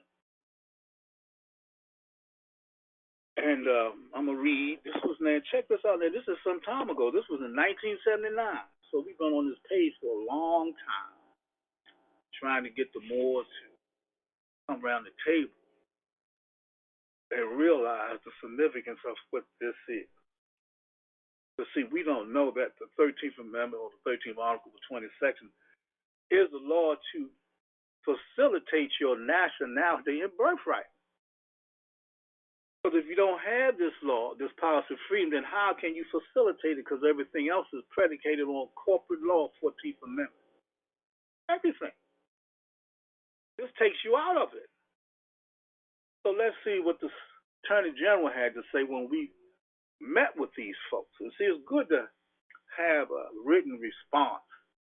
A lot of times, you know, you say, well, I've sent this communication to this particular agency or the UCC, this or that, going here or there, and you might have your green card, your certification card. Okay, you have the card. But the thing is, what kind of response did you ever receive pertaining to that card? So this is what we're going to share tonight. August the 15th, 1979. Moorish Science Temple of America now. Our address. This is Attorney General for Maryland now. Says, gentlemen, I was happy to meet with your delegation representing the Moorish Science Temple on August the 2nd, 1979 at 301 West Preston Street in Baltimore. Obviously, we have put a great deal of effort and research into your various points. And I would like you to have the results of my preliminary research as of this date. Number one, a quick check of Maryland's annotated code, which is available in most public libraries, reveals that the term colored persons seems to have disappeared from current statutory usage altogether. However, to determine the extent to which this term is still used, I have ordered a computer search of that term, which will identify all code provisions where the term is still used. Number two, the 13th Amendment to the U.S. Constitution has only 2 sections, not 20, as your group had argued. I am researching the congressional records of the 1860s to determine why and how the proposed 13th Amendment with 20 sections failed adoption. I will be in touch with you when this research is completed. Sincerely, signed off, Assistant Attorney General. Now, y'all, as I just read, they are going to prove that it failed. The 13th Amendment with 20 sections failed. That's what he said. Everything is in threes. So on August 21st, 1979, we sent him a letter. Mention, the Attorney General's name. I'm not going to incriminate him. Dear Mr. So-and-so, and this is our letter to him. It was from the Moorish Science Temple Divine and National Movement of North American Adab Chamber, Prophet Noble Drew, the third founder. Many thanks for your letter of August 15, 1979. We, as officers of the Moorish Science Temple Divine and National Movement of North American Corporate and other things, Divine and National Movement of North America Incorporated, number 13, are happy to see that you have taken an interest in researching this matter. As for the first point, the word colored cannot be separated from the terms Negro, Black, African American, and Ethiopian because they are synonyms, and neither represents nationality or race of the human family.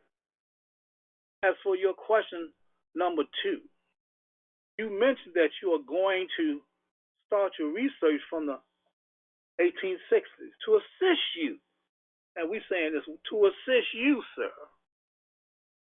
It would be most advantageous to all parties concerned if you would research both amendments.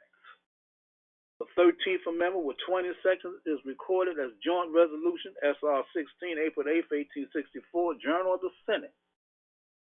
Also, as you propose, the 13th Amendment with 2 sections is recorded as question. What's the question? We put a question mark there. To further assist you in your research, we know that Mr. Frederick Douglass, who was the spokesman for our nation at that time, did not adhere to the policies set forth by President Abraham Lincoln and President Andrew Johnson. We attached copy 1 and 2. We are here to see that this mistake does not happen again. If there is need for further assistance, do not fail to contact us. And we signed off. Now, here's his response. September 21st, 1979. Dear sirs, he addressed the organization, Enclosed, please find the results of our research into whether the terms colored persons or colored people presently appear in Maryland State Constitution and Annotated Code. Now, Moses, check this now. Their research capabilities are far greater than ours. Like the man said, he's going to do this computer research. So they have that capability. We don't have all of that. So let me continue. While these terms may have been used in earlier constitutional provisions and statutes, the enclosed computer printout demonstrates that these terms are not presently in use. Of the 8 times the word colored is used, you will observe that none makes reference to a racial or ethnic group. Now, here's the closure. Also, after researching the question at some length, they was digging there. They was digging. We have been unable, y'all walk with me now, we have been unable to determine exactly why, how, or when the proposed 13th Amendment with 20 sections was rejected by the Congress during the Civil War years. But see, previously, didn't he say he was going to prove us wrong, right? Y'all hear me? Initially, they said they was going to prove us wrong. Then it says this. A copy of the 13th Amendment as it presently appears is also included. Now, so they bringing out the false 13th Amendment with two sections, which everybody sees, what everybody's being taught. You don't see the 13th article with the 20 section. You don't see that one. Why? Because that substantiates us as a nation state, and it pertains to our freedom. All the components of it: naturalization, colonization, compensation. You don't see none of that. None of it. Then it says, if you have any further questions on this point, please contact the Department of Legislative Reference in Annapolis. They gave the phone number, then sincerely they signed off. Now, we did all of that. So we got the records where they, 1320, the proclamation, they passed the bills, y'all, about the compensation. See, Maryland had to tweak their constitution to reflect this policy. See, we have all of that. We did just what he asked us to do, and we confirmed it with documentation.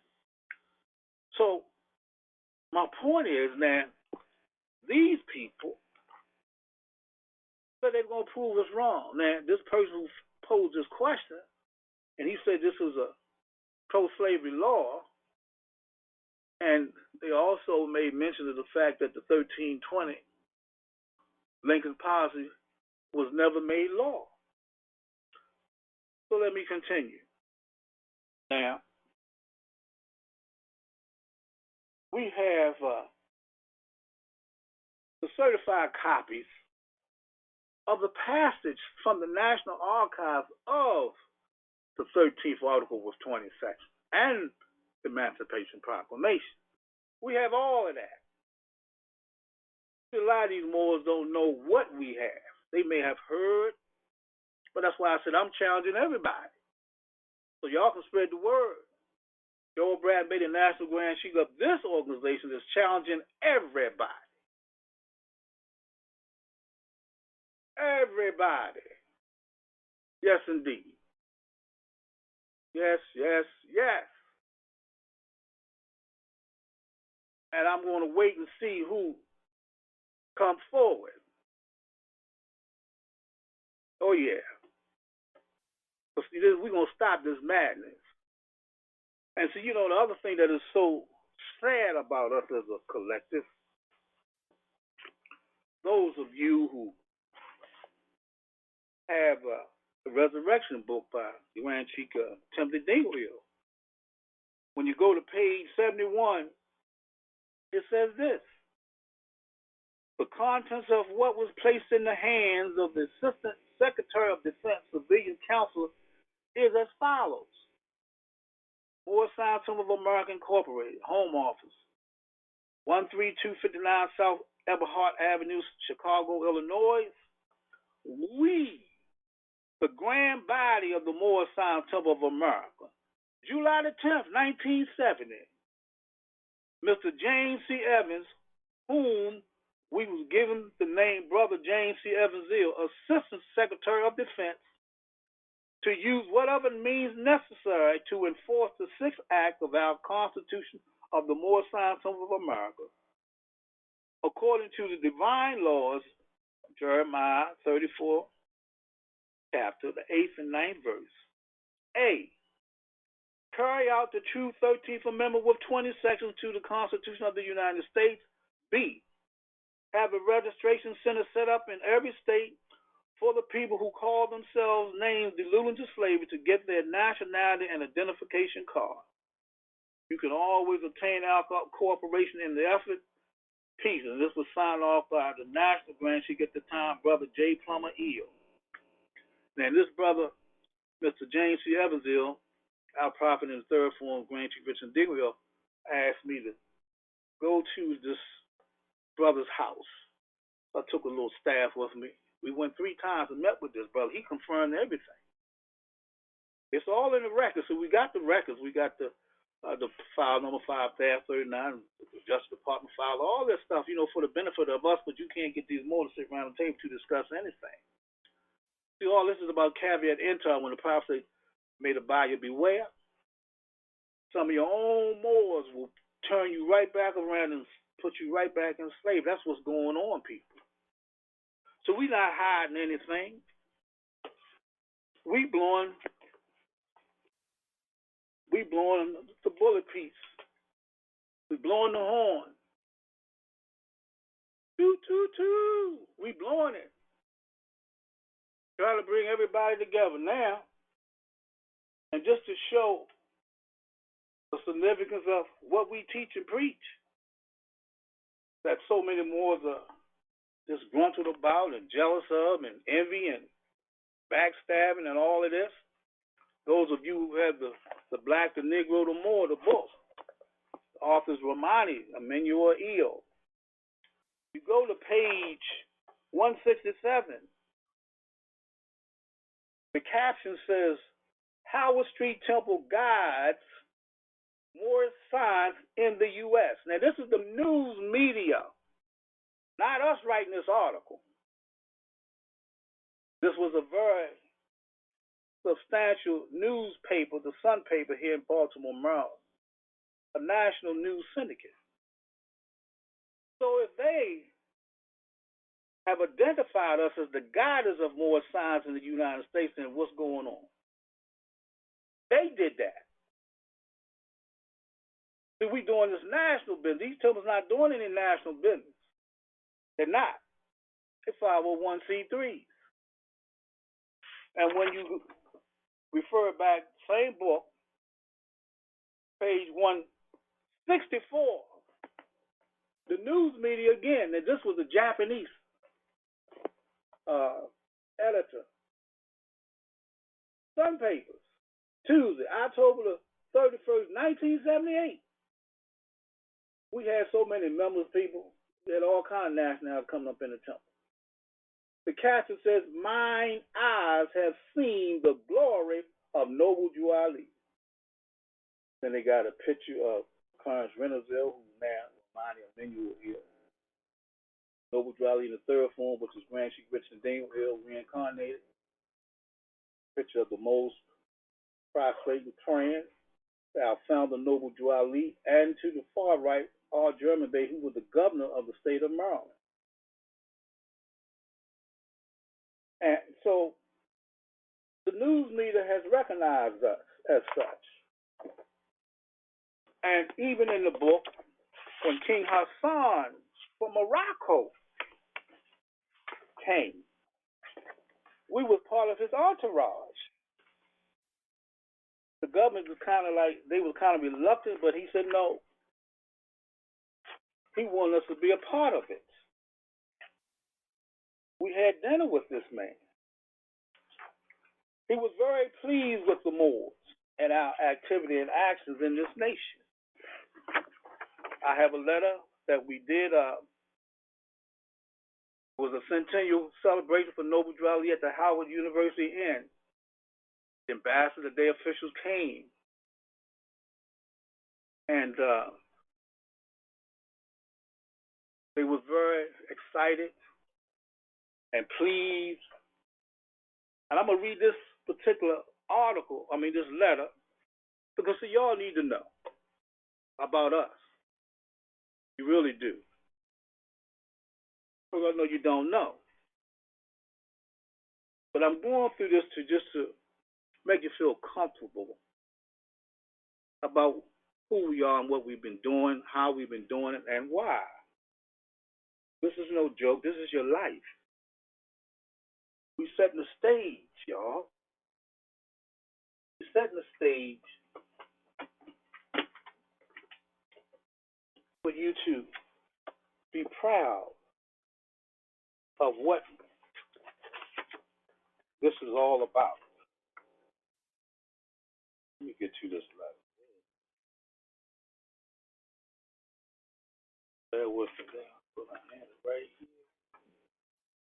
Here it is. Now check this out. Now this is 1986. Have you all ever heard of Noble Drew Ali Plaza in New York? I know many of you never heard of that. Do you know they had a plaza up in New York called Noble Drew Ali Plaza in Brooklyn? This particular brother named Jefferson would come down to Grand Street Richmond Dingle. We would have meetings with him teaching him this policy. President Nixon was the president. He learned this policy, y'all. He went back to New York and got $10 million from President Nixon on the prophet's name and this policy. Y'all hear what I'm saying? Y'all know nothing about it.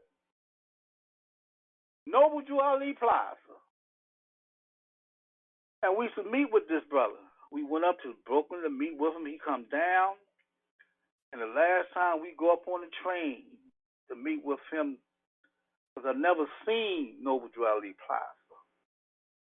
They squalid the place, y'all. It was in a project. They squandered the money. Messed it up. It was a shameful thing. The Prophet's Plaza should have been a location of such a beautiful location for the Moors to gather and be proud to be a part of. They took that money, wanted the money, and let the plaza go down in shambles. They start selling it off. And this same brother was at this particular centennial. I taped it. Still have the tape when he's telling everybody, I'm the man, y'all want to get the money, come see me. This same brother. Oh, people, we are worst enemies. So let me read this. It says, speech of His Excellency Matty Jurio, Ambassador of Morocco, at the Moorish Centennial Celebration honoring Noble Drew Ali, January 11, 1986, at the Howard Inn, Washington, D.C.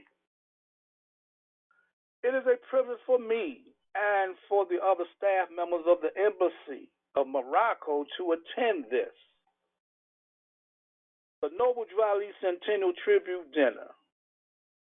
Please let me take this opportunity to express to you our collective appreciation for your kind invitation and my personal appreciation for having been chosen to receive the Ambassador of the Faith Award. I'm greatly honored. It is also a pleasure for us to be in the company of such distinguished guests as those here tonight and to be taking part in such a joyous celebration. We are happy to bring you all greetings from His Majesty King Hassan II and the people of Morocco. By now, I have been made well aware of your devotion to strengthening the ties linking the Moorish American community to Morocco. Morocco, for its part, welcomes your interest and your work for a better understanding between us. I would like you to know that your efforts have not gone unnoticed. Your initiative is to be both respected and encouraged. As to us, we in turn have every intention of doing all possible to make our relationship a vibrant and a special one. But for that goal to be met, we must also look to the future. We cannot limit ourselves to considering just the historical aspects of our relationship, thereby believing that good relations between us are a matter of fate. Rather, we should understand our cooperation to be a living entity, able to grow and open the future. It is here that we can begin to recognize the importance of our children's role. whatever advances we make, it is our children who will have to follow through. Morocco is awaiting your proposals. Now, let me say this to you all. I know you don't know. We have very close ties with the senators here, legislative body here. And when we expressed to them about our proposal of what we wanted to do, which to establish an office of Moorish affairs in each state, and I know all of us on this line could be surely agreeable that that's what's needed for us. They sent us expert proposal writers to help us formulate this, y'all. It was called the Office of Moorish Affairs. I'm just adding this in to correlate what I just read. Let me continue. Then it says, we are pleased and proud to have the Moorish community as one of the bridges between Morocco and the United States as a new voice in the network of our long-standing relationship. Then he signs off. Courtesy. It's just kind of, I can't hardly see because the ink has run. But anyway, Kingdom of Morocco, he signed off. But I'm saying all of this to you all to let you know the page that we was on. I even have a letter from the Organization of American States. We requested a meeting with them, and they confirmed that, well, when the letter that we wrote to them, we asked to meet with the president. They replied and said the president was out of the country. If it was possible that they could send his assistant, which we agreed to do. But I'm just saying, y'all don't know. This is national business. These temples not on that page. We've been there and still there. A lot of things you don't know what we're doing. And that's why so much jealousy and people try to deter people from coming this way. But that's all right. It's all right. But see, Rome going to force us to come together. But see, we got the plan already. We even have a proposal for the whole penal system. It's called the Moorish Reentry Rehabilitation Plan. Serious peace and other things. So I just want y'all to feel comfortable about what this is, and going back to the policy of freedom. So going back to that, now we're going to deal with this 20 sections. Again, I'm going to go back into it. I'm going to put the book on the side here. And see, the black and Negro, they got King Hassan's picture in there. He came here to Baltimore to go to the hospital. It's a lot. So now, they're talking about 1320 didn't free us, right? And Sheikh Orton Bey had gave a demonstration and others regarding this 13th Amendment, y'all. But we're going to get into it a little bit.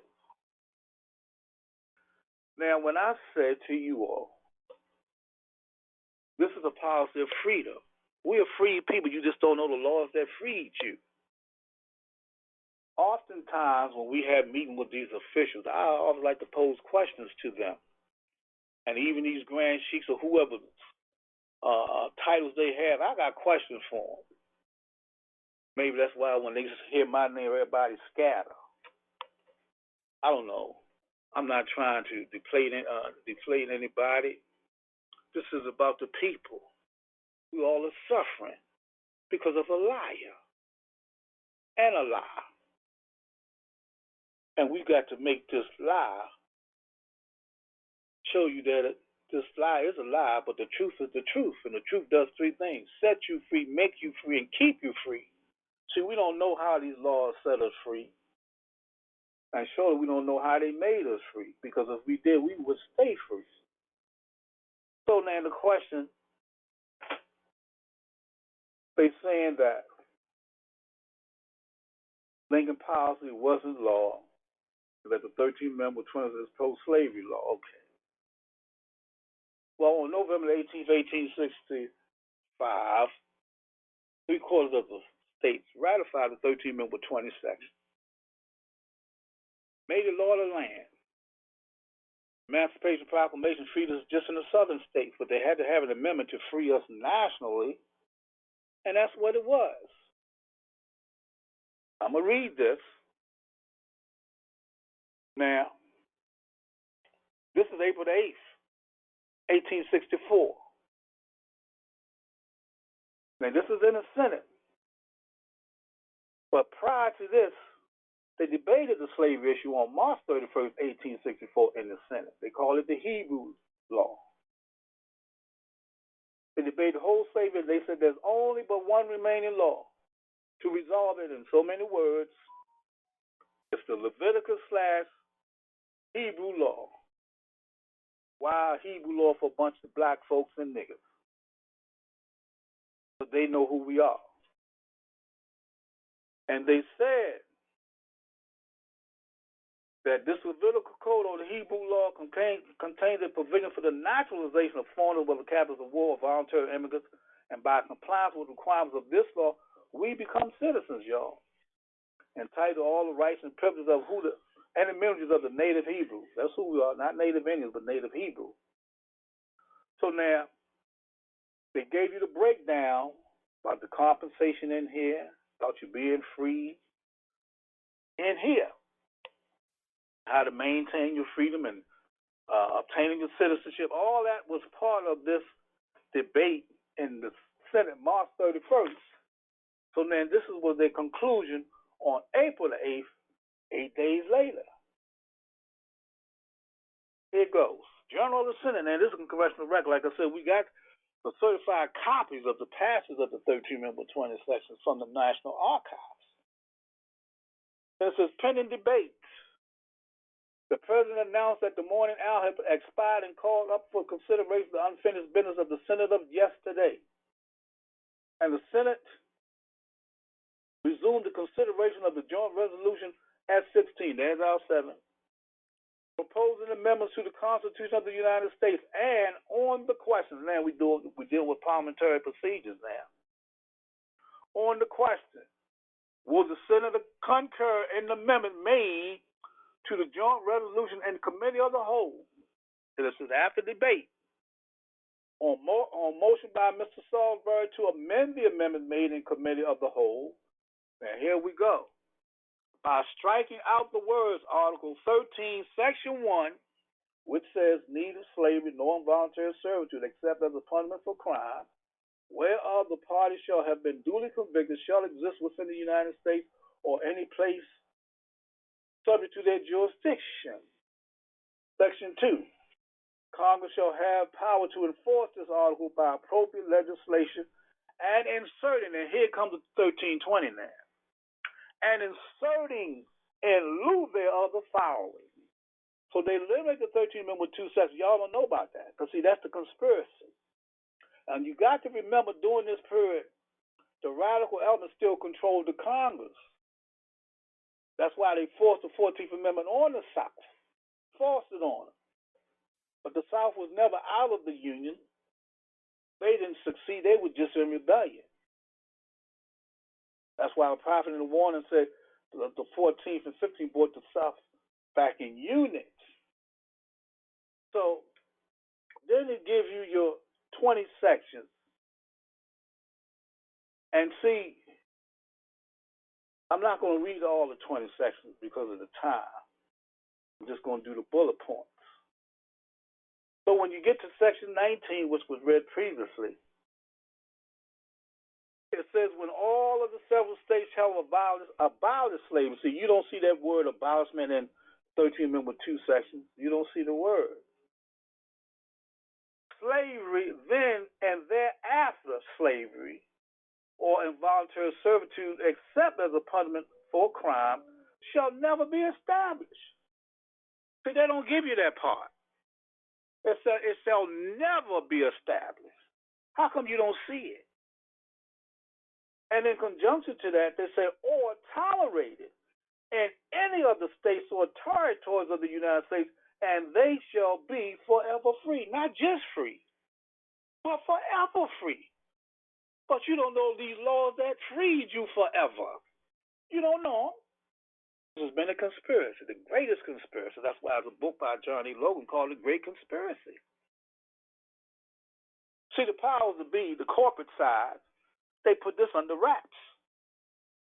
They re-enslaved us all over again with the 14th Amendment in 1868, 3 years later.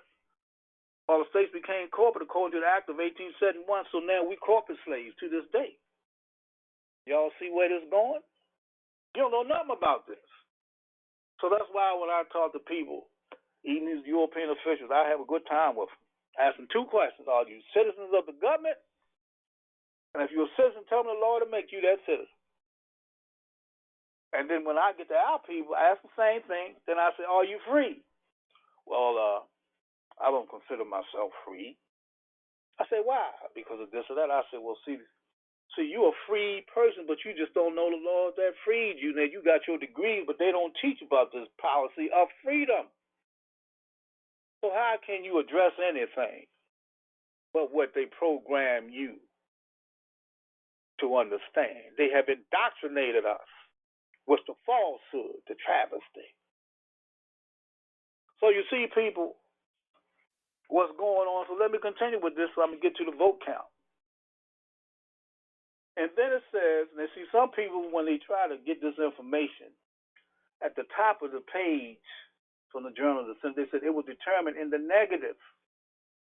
So when they saw that, they said, oh, well, see, the 1320 failed. I said, please. I said, this is parliamentary procedure. If they're going to say it was determined in the negative, then where is the vote count for this negativity here? It don't exist. That was talking about another bill that was previous. Because we deal with the joint resolution, the committee of the whole. So let me continue. Then it says, man, this is how you come back with it. Now, all this is written now. On the question to concur in the amendment made in the committee of the whole, that's where we're going. It was determined in the affirmative. No further amendment being made to the joint resolution ordered that it be engrossed and read a third time. So it's always in the three. The said resolution was read the third time on the question, shall the joint resolution pass? It was determined in the affirmative, 38-6. That's the Senate, y'all. There wasn't no 13th Amendment with two sections. That's why I'm asking whoever posed this question, show me where you got the idea, even though you may have gotten it from this particular book, that this 13th Amendment with 20 sections is pro-slavery. It don't exist. If anything, it frees you forever. And there's so many bullet points in these sections to substantiate that. That's why I say I'm challenging everybody. I don't care who you are. Spread that word, people. Spread it. It's time to know the truth. Because we're going to be set and made, and we're going to stay free. Well, we know this one. Rome know we know. They know, people, but you don't know. When we sent that letter to President Trump, sent him a letter. We put the Jack Lee's case in there, the copy of our charter, and the warning. And that man came out and said, just because you born here, that don't make you a citizen, and the 14th Amendment was never ratified. What do you think all that was about? No president ever came with that kind of talk in a national arena. Can't you see the signs, people? And here we are running around here acting like a bunch of fools. But I will admit that when the 1320 went to the Senate the first time, they rejected it. They did. But Lincoln got them to reconsider the amendment. And it passed. January 31st, 1865, the vote was 119 to 56, 8 not voting. Then he signed it on February the 1st. That's what he did.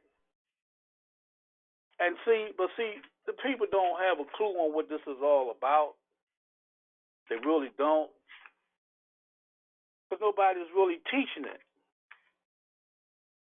And see, the other thing is that when Lincoln had this reconsidered,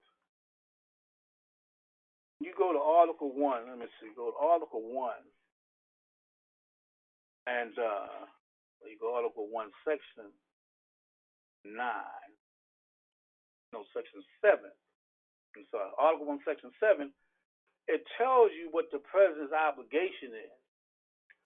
So when you go to Section 7, and it says, Clause 2, every bill which shall have passed the House of Representatives and the Senate shall, before it become a law, be presented to the President of the United States.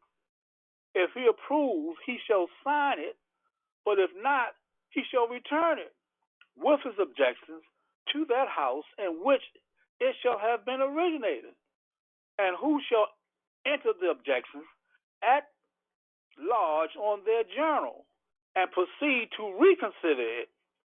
If after such reconsideration 2/3 of that House shall agree to pass the bill, it shall be sent together with the objections to the other House, by which it shall likewise be reconsidered, and if approved by 2/3 of that House, it shall become a law.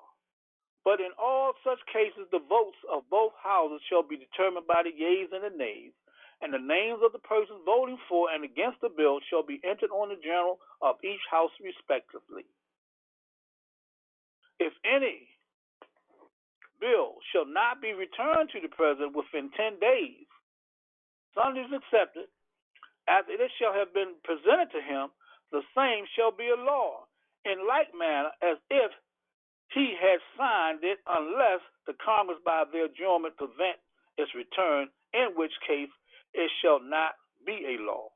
But he signed it, people, February the 1st, 1865.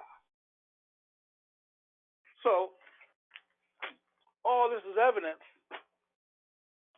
about the passage and the preceding processes to make it law.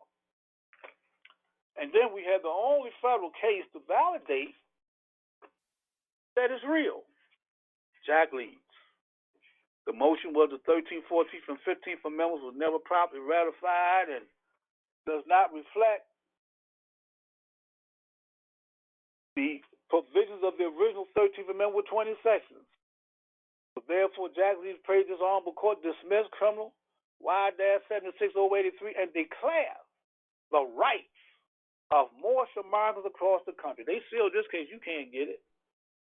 They don't want you to know about this. Never been repealed. They're not going to repeal this case because they know it's real. They better not. They'd be cursed if they did.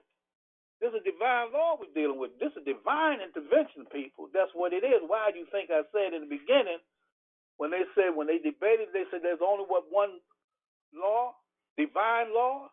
That's what all this is. The 1320 is divine. The Emancipation Proclamation is a divine contractual agreement which supersedes all contracts. Why? Because that's about your freedom. Don't you want to be free? Now it's time for you to know the laws that freed you. So, what's the problem, people? The problem is you. So we've been so endowed, so absorbed with the negativity of our DNA with this man lie, it's hard to crack the nut of us. But the prophet cracked the nut and it's open there. The flow of divine truth is coming through your veins, coming through your chakras now, because now you realize something is wrong. Just don't know what it is, but it's the law itself. This is not man's law we talking about. This is the laws of our ancestors who set all of this up. This government was set up according to divine principles, people. We are divine beings. We celestial beings. We are divine sparks. Our ancestors come from the stars. Sirius, the Orion, the Pleiades. That's our ancestral foundation coming here. We better wake up. A lot coming down the pipe, people. This is the only way out. Believe what I'm saying to you. But you don't have to believe what I'm saying. Read the record for yourself. So then, let me see. I gave you the clarity about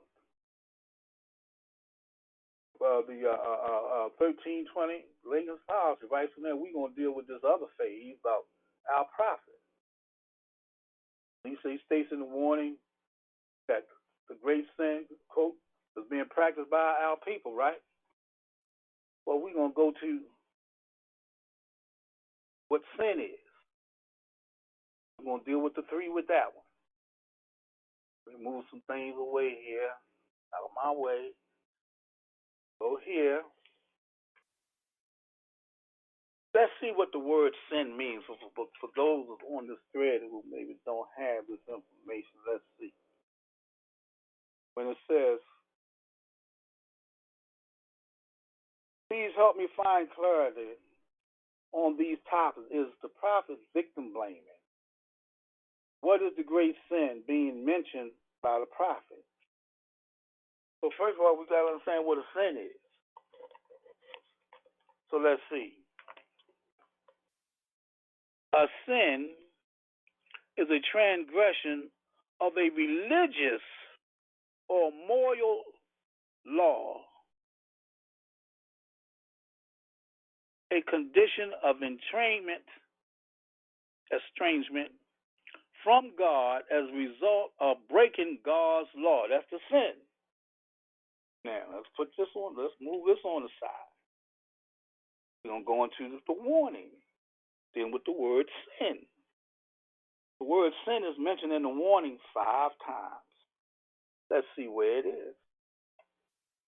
First paragraph. The citizens of all free national governments, according to their national constitution, are all of one family bearing one free national name. Those who fail to recognize the free national name of their constitutional governments are classed as undesirable and are subject to all inferior names, abuses, and mistreatment that the citizens care to bestow upon them. And it is a sin for any group of people to violate the national constitutional laws of a free national government and to cling to the names and principles that delude to slavery. And that's the first paragraph, sin. Now we're going to go to the second paragraph. I, the prophet, was prepared by the great God Allah to warn my people to repent from their sinful ways and to go back to their state of mind, to their forefathers' divine and national principles, that they will be law-abiding and receive their divine rights as citizens according to the free national constitutional law that was prepared for all free now national beings. They are to claim their own free national name and what? Religion. And remember, I said that word sin is relating to your creator. A transgression of a religious or moral law. So you see the prophet he's on the page. Let me continue now. We're dealing with sin. So then we're going to get to the word sin again. Then it says, so there isn't but one supreme issue for my people to use to redeem that which was lost, and that is through the above statements. Then the lion and the lamb can lie down together, and yonder hills, and neither will be harmed, because love, truth, peace, freedom, and justice will be reigning in this land in those days. The United States will be one of the greatest civilized and prosperous governments in the world. But if the above principles are not carried out by the citizens and my people in this government, the worst is yet to come. Because the great God of the universe is not pleased with the works that are being performed in North America by my people, and this great sin must be removed from the land to save it from enormous earthquakes, disease, etc. Can't you see how we in it? Because of this sin, we're not honoring our ancestors by calling ourselves black, negro. We have defiled the creator people, your God. We have defiled his commandments, his laws. This is the great sin. You don't realize what you're doing. The prophet gave you the word. He gave you the message. Wake up to what he's saying. This is real. Look at the earthquakes. Look at what's going on in society right now. Disease. You see the pestilence, you see this COVID, all that's tied to this is we in Revelations, people. It's all about us. So let me continue.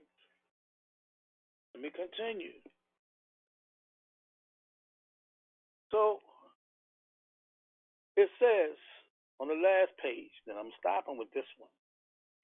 So while the prophets are hereby calling aloud with a divine plea to all true American citizens to help me remove this great sin, which has been committed and is being practiced by my people in the United States of America, because they know it is not the true and divine way, and without understanding, they have fallen from the true light into utter darkness of sin,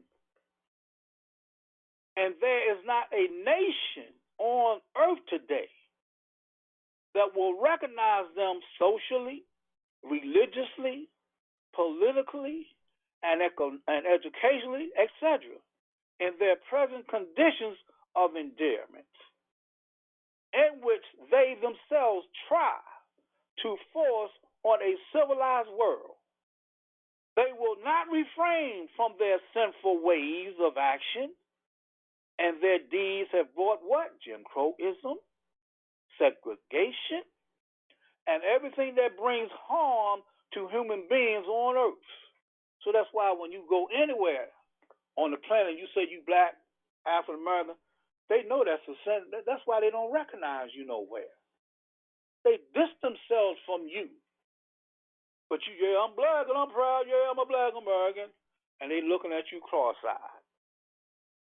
And then it says in closing, they fought the Southern for all these great misuses. See, listen, people. We fought in the Civil War to become free. And we won our freedom. And that sin that was on us was black, Negro, colored. So that was the sin. So they labeled us. They stripped us of our nationality and birthright. They stripped us. They mocked us with these labels, black, Negro, colored, etc. That was the sin. So when we became free of that, all the vestiges of slavery died then. We was never to be called black, Negro, colored, etc. Why? Because we fought the Civil War to be free of that. But look at us to this day. Y'all see where I'm going? So, continuing.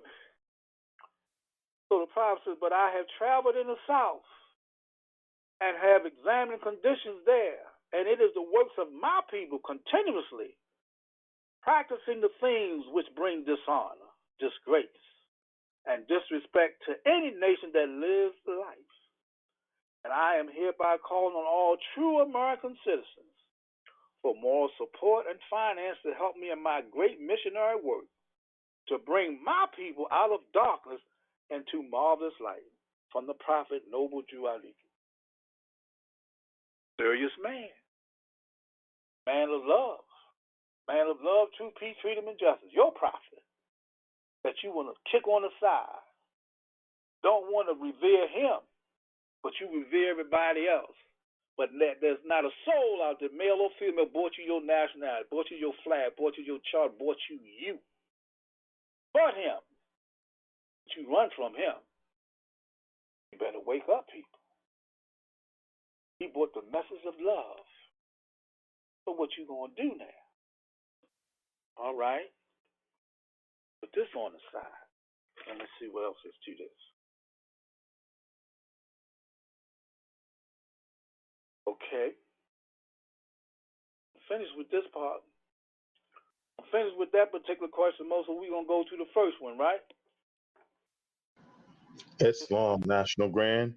Our first question reads, would I be correct in saying the Moorish Science Temple is a republic under Article 4, Section 4 of the Constitution, as well as a theocracy? Islam?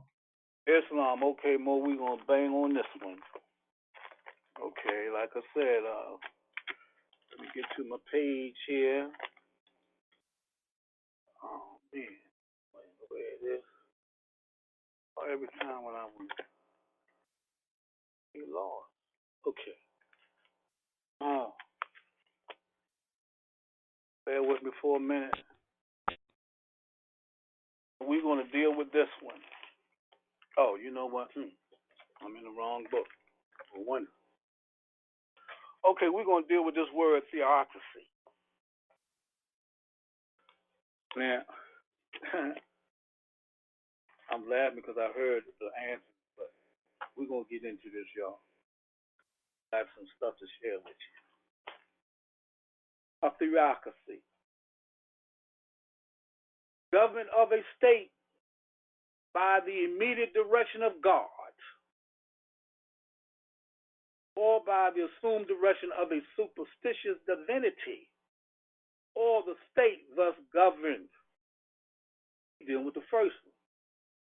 Government of a state by the immediate direction of God. Now we're going to deal with religion. Religion.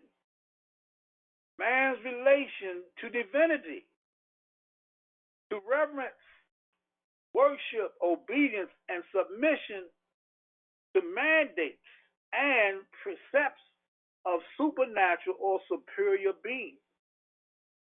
In its broadest sense, includes all forms of belief in existence of superior beings exercising power over human beings by volition, imposing rules of conduct with future rewards and punishments, bond uniting man to God, and a virtue whose purpose is to render God worship due him as source of all beings and principles of all government of things.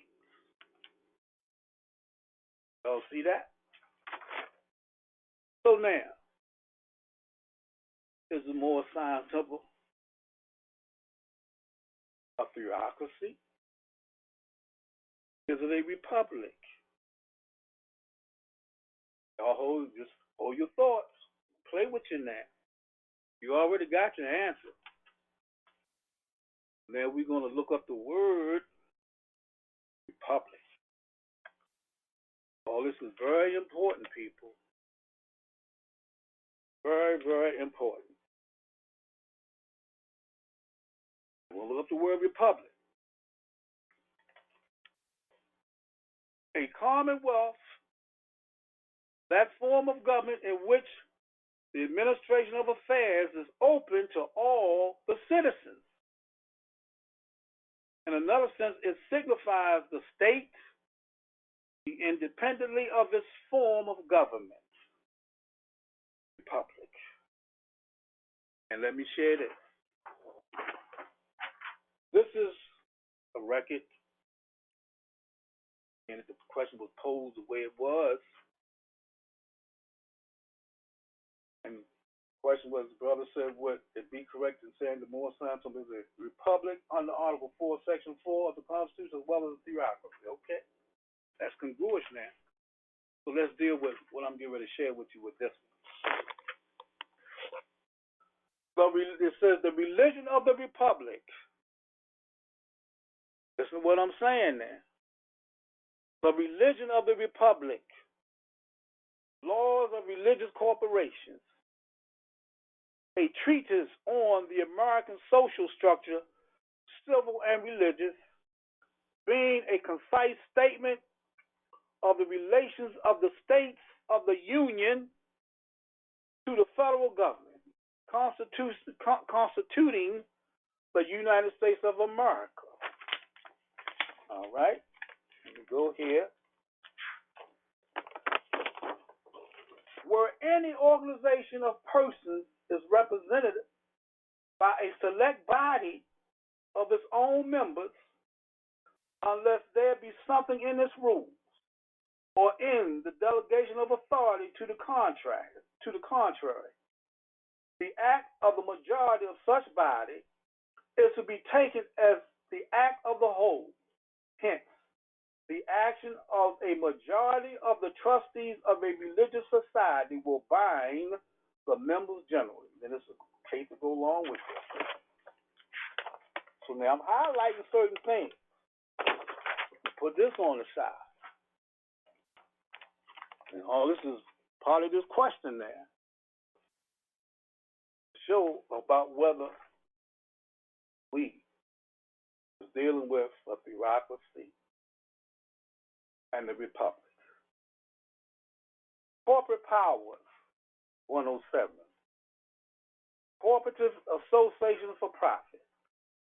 Associations formed under this act shall be bodies corporate and politic for the period for which they are organized, may sue, be sued, may have a common seal which they may alter or renew at pleasure, may own, possess, and enjoy so much real and personal estate as shall be necessary for the transaction of their business, and may sell and dispose of the same when, in the opinion of the shareholders, it is not required for the uses of the association. They may borrow money at legal rates of interest and pledge their property, both real and personal, to secure payment thereof, and may have and exercise all powers necessary and requisite to carry into effect the objects for which they may be formed. Put this on the side. Now, we're going to deal with the prophet's authority, people. August the 1st, 2:52 p.m., 1928. Factor that out is going to be 1099. Our authority.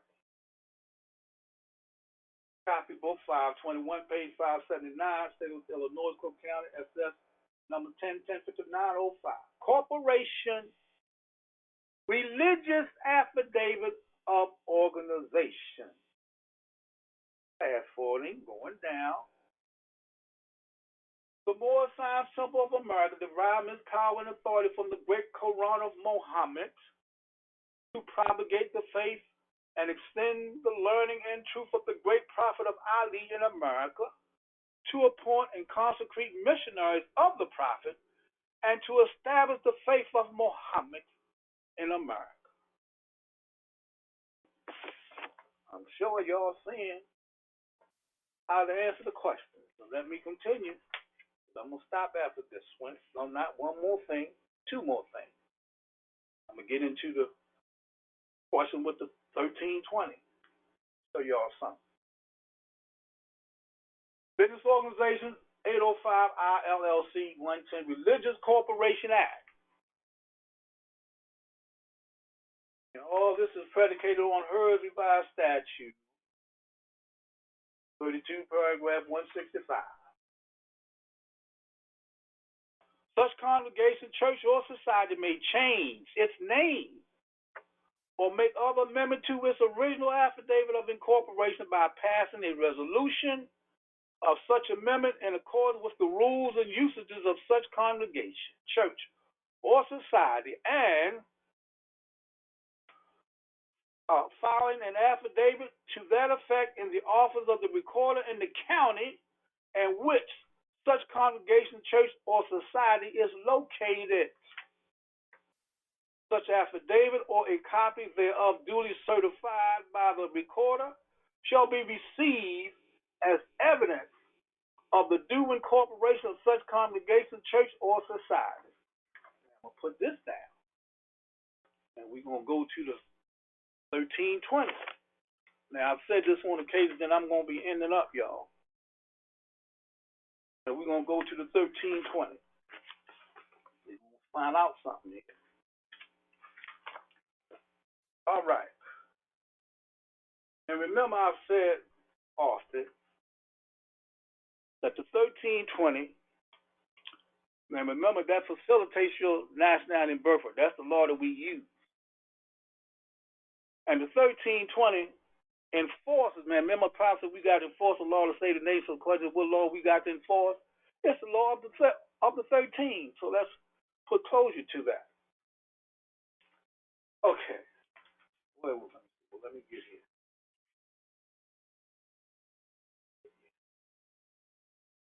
Let me go to the 1320. All right.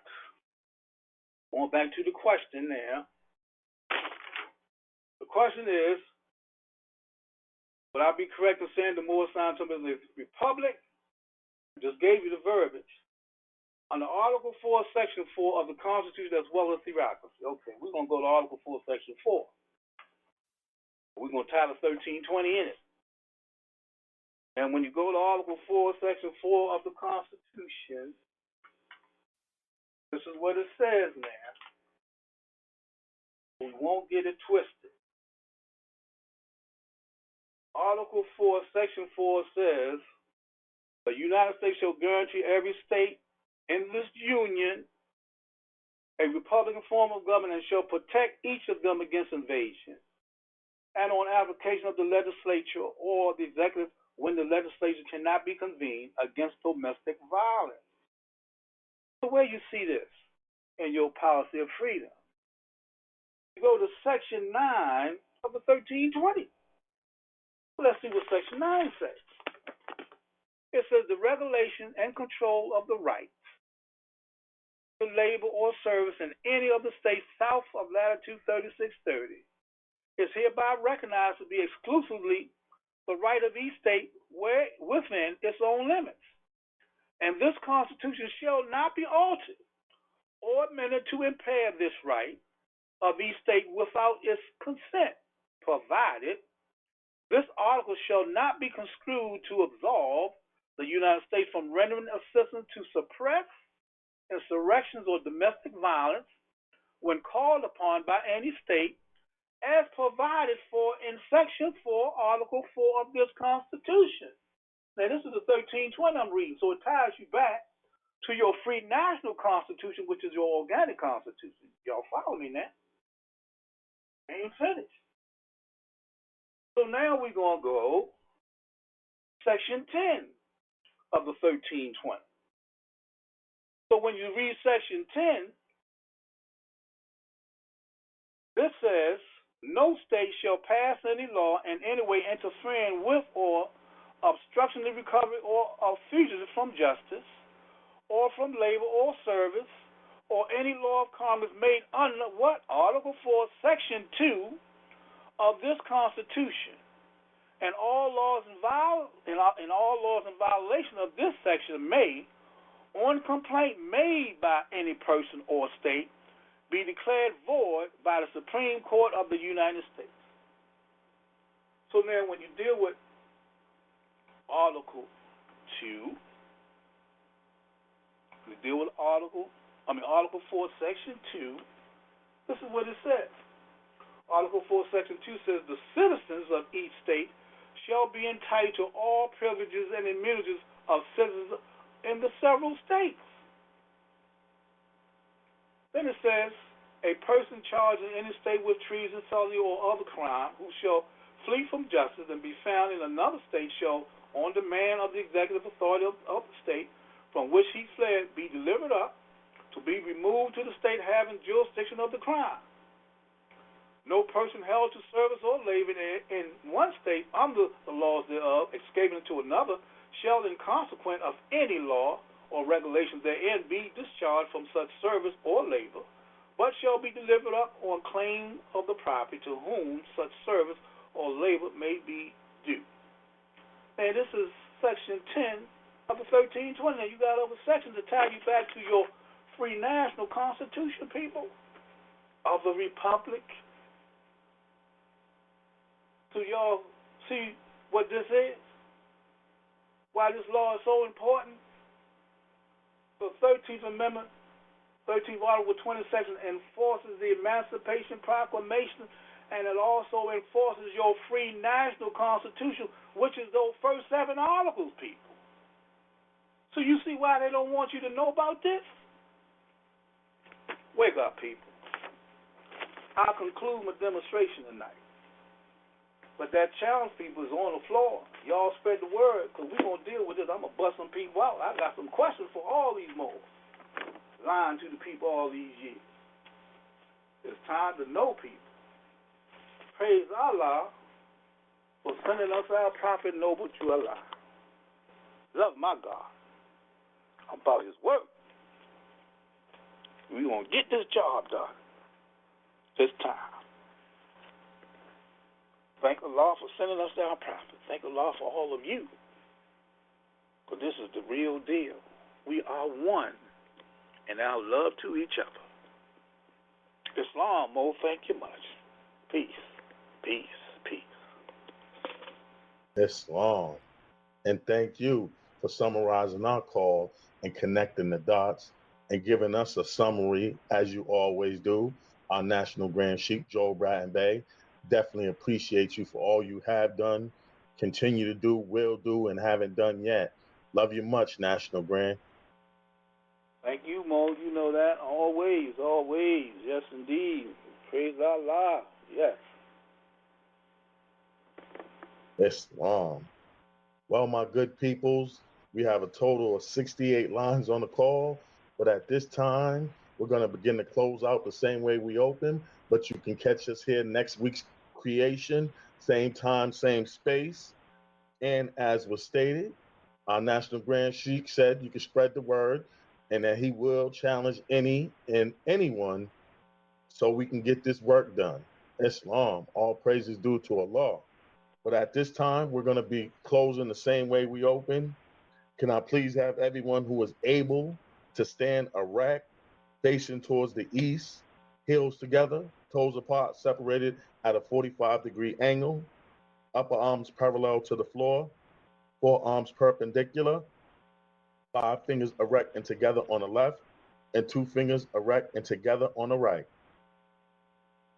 Allah, Father of the universe, the Father of love, truth, peace, freedom, and justice.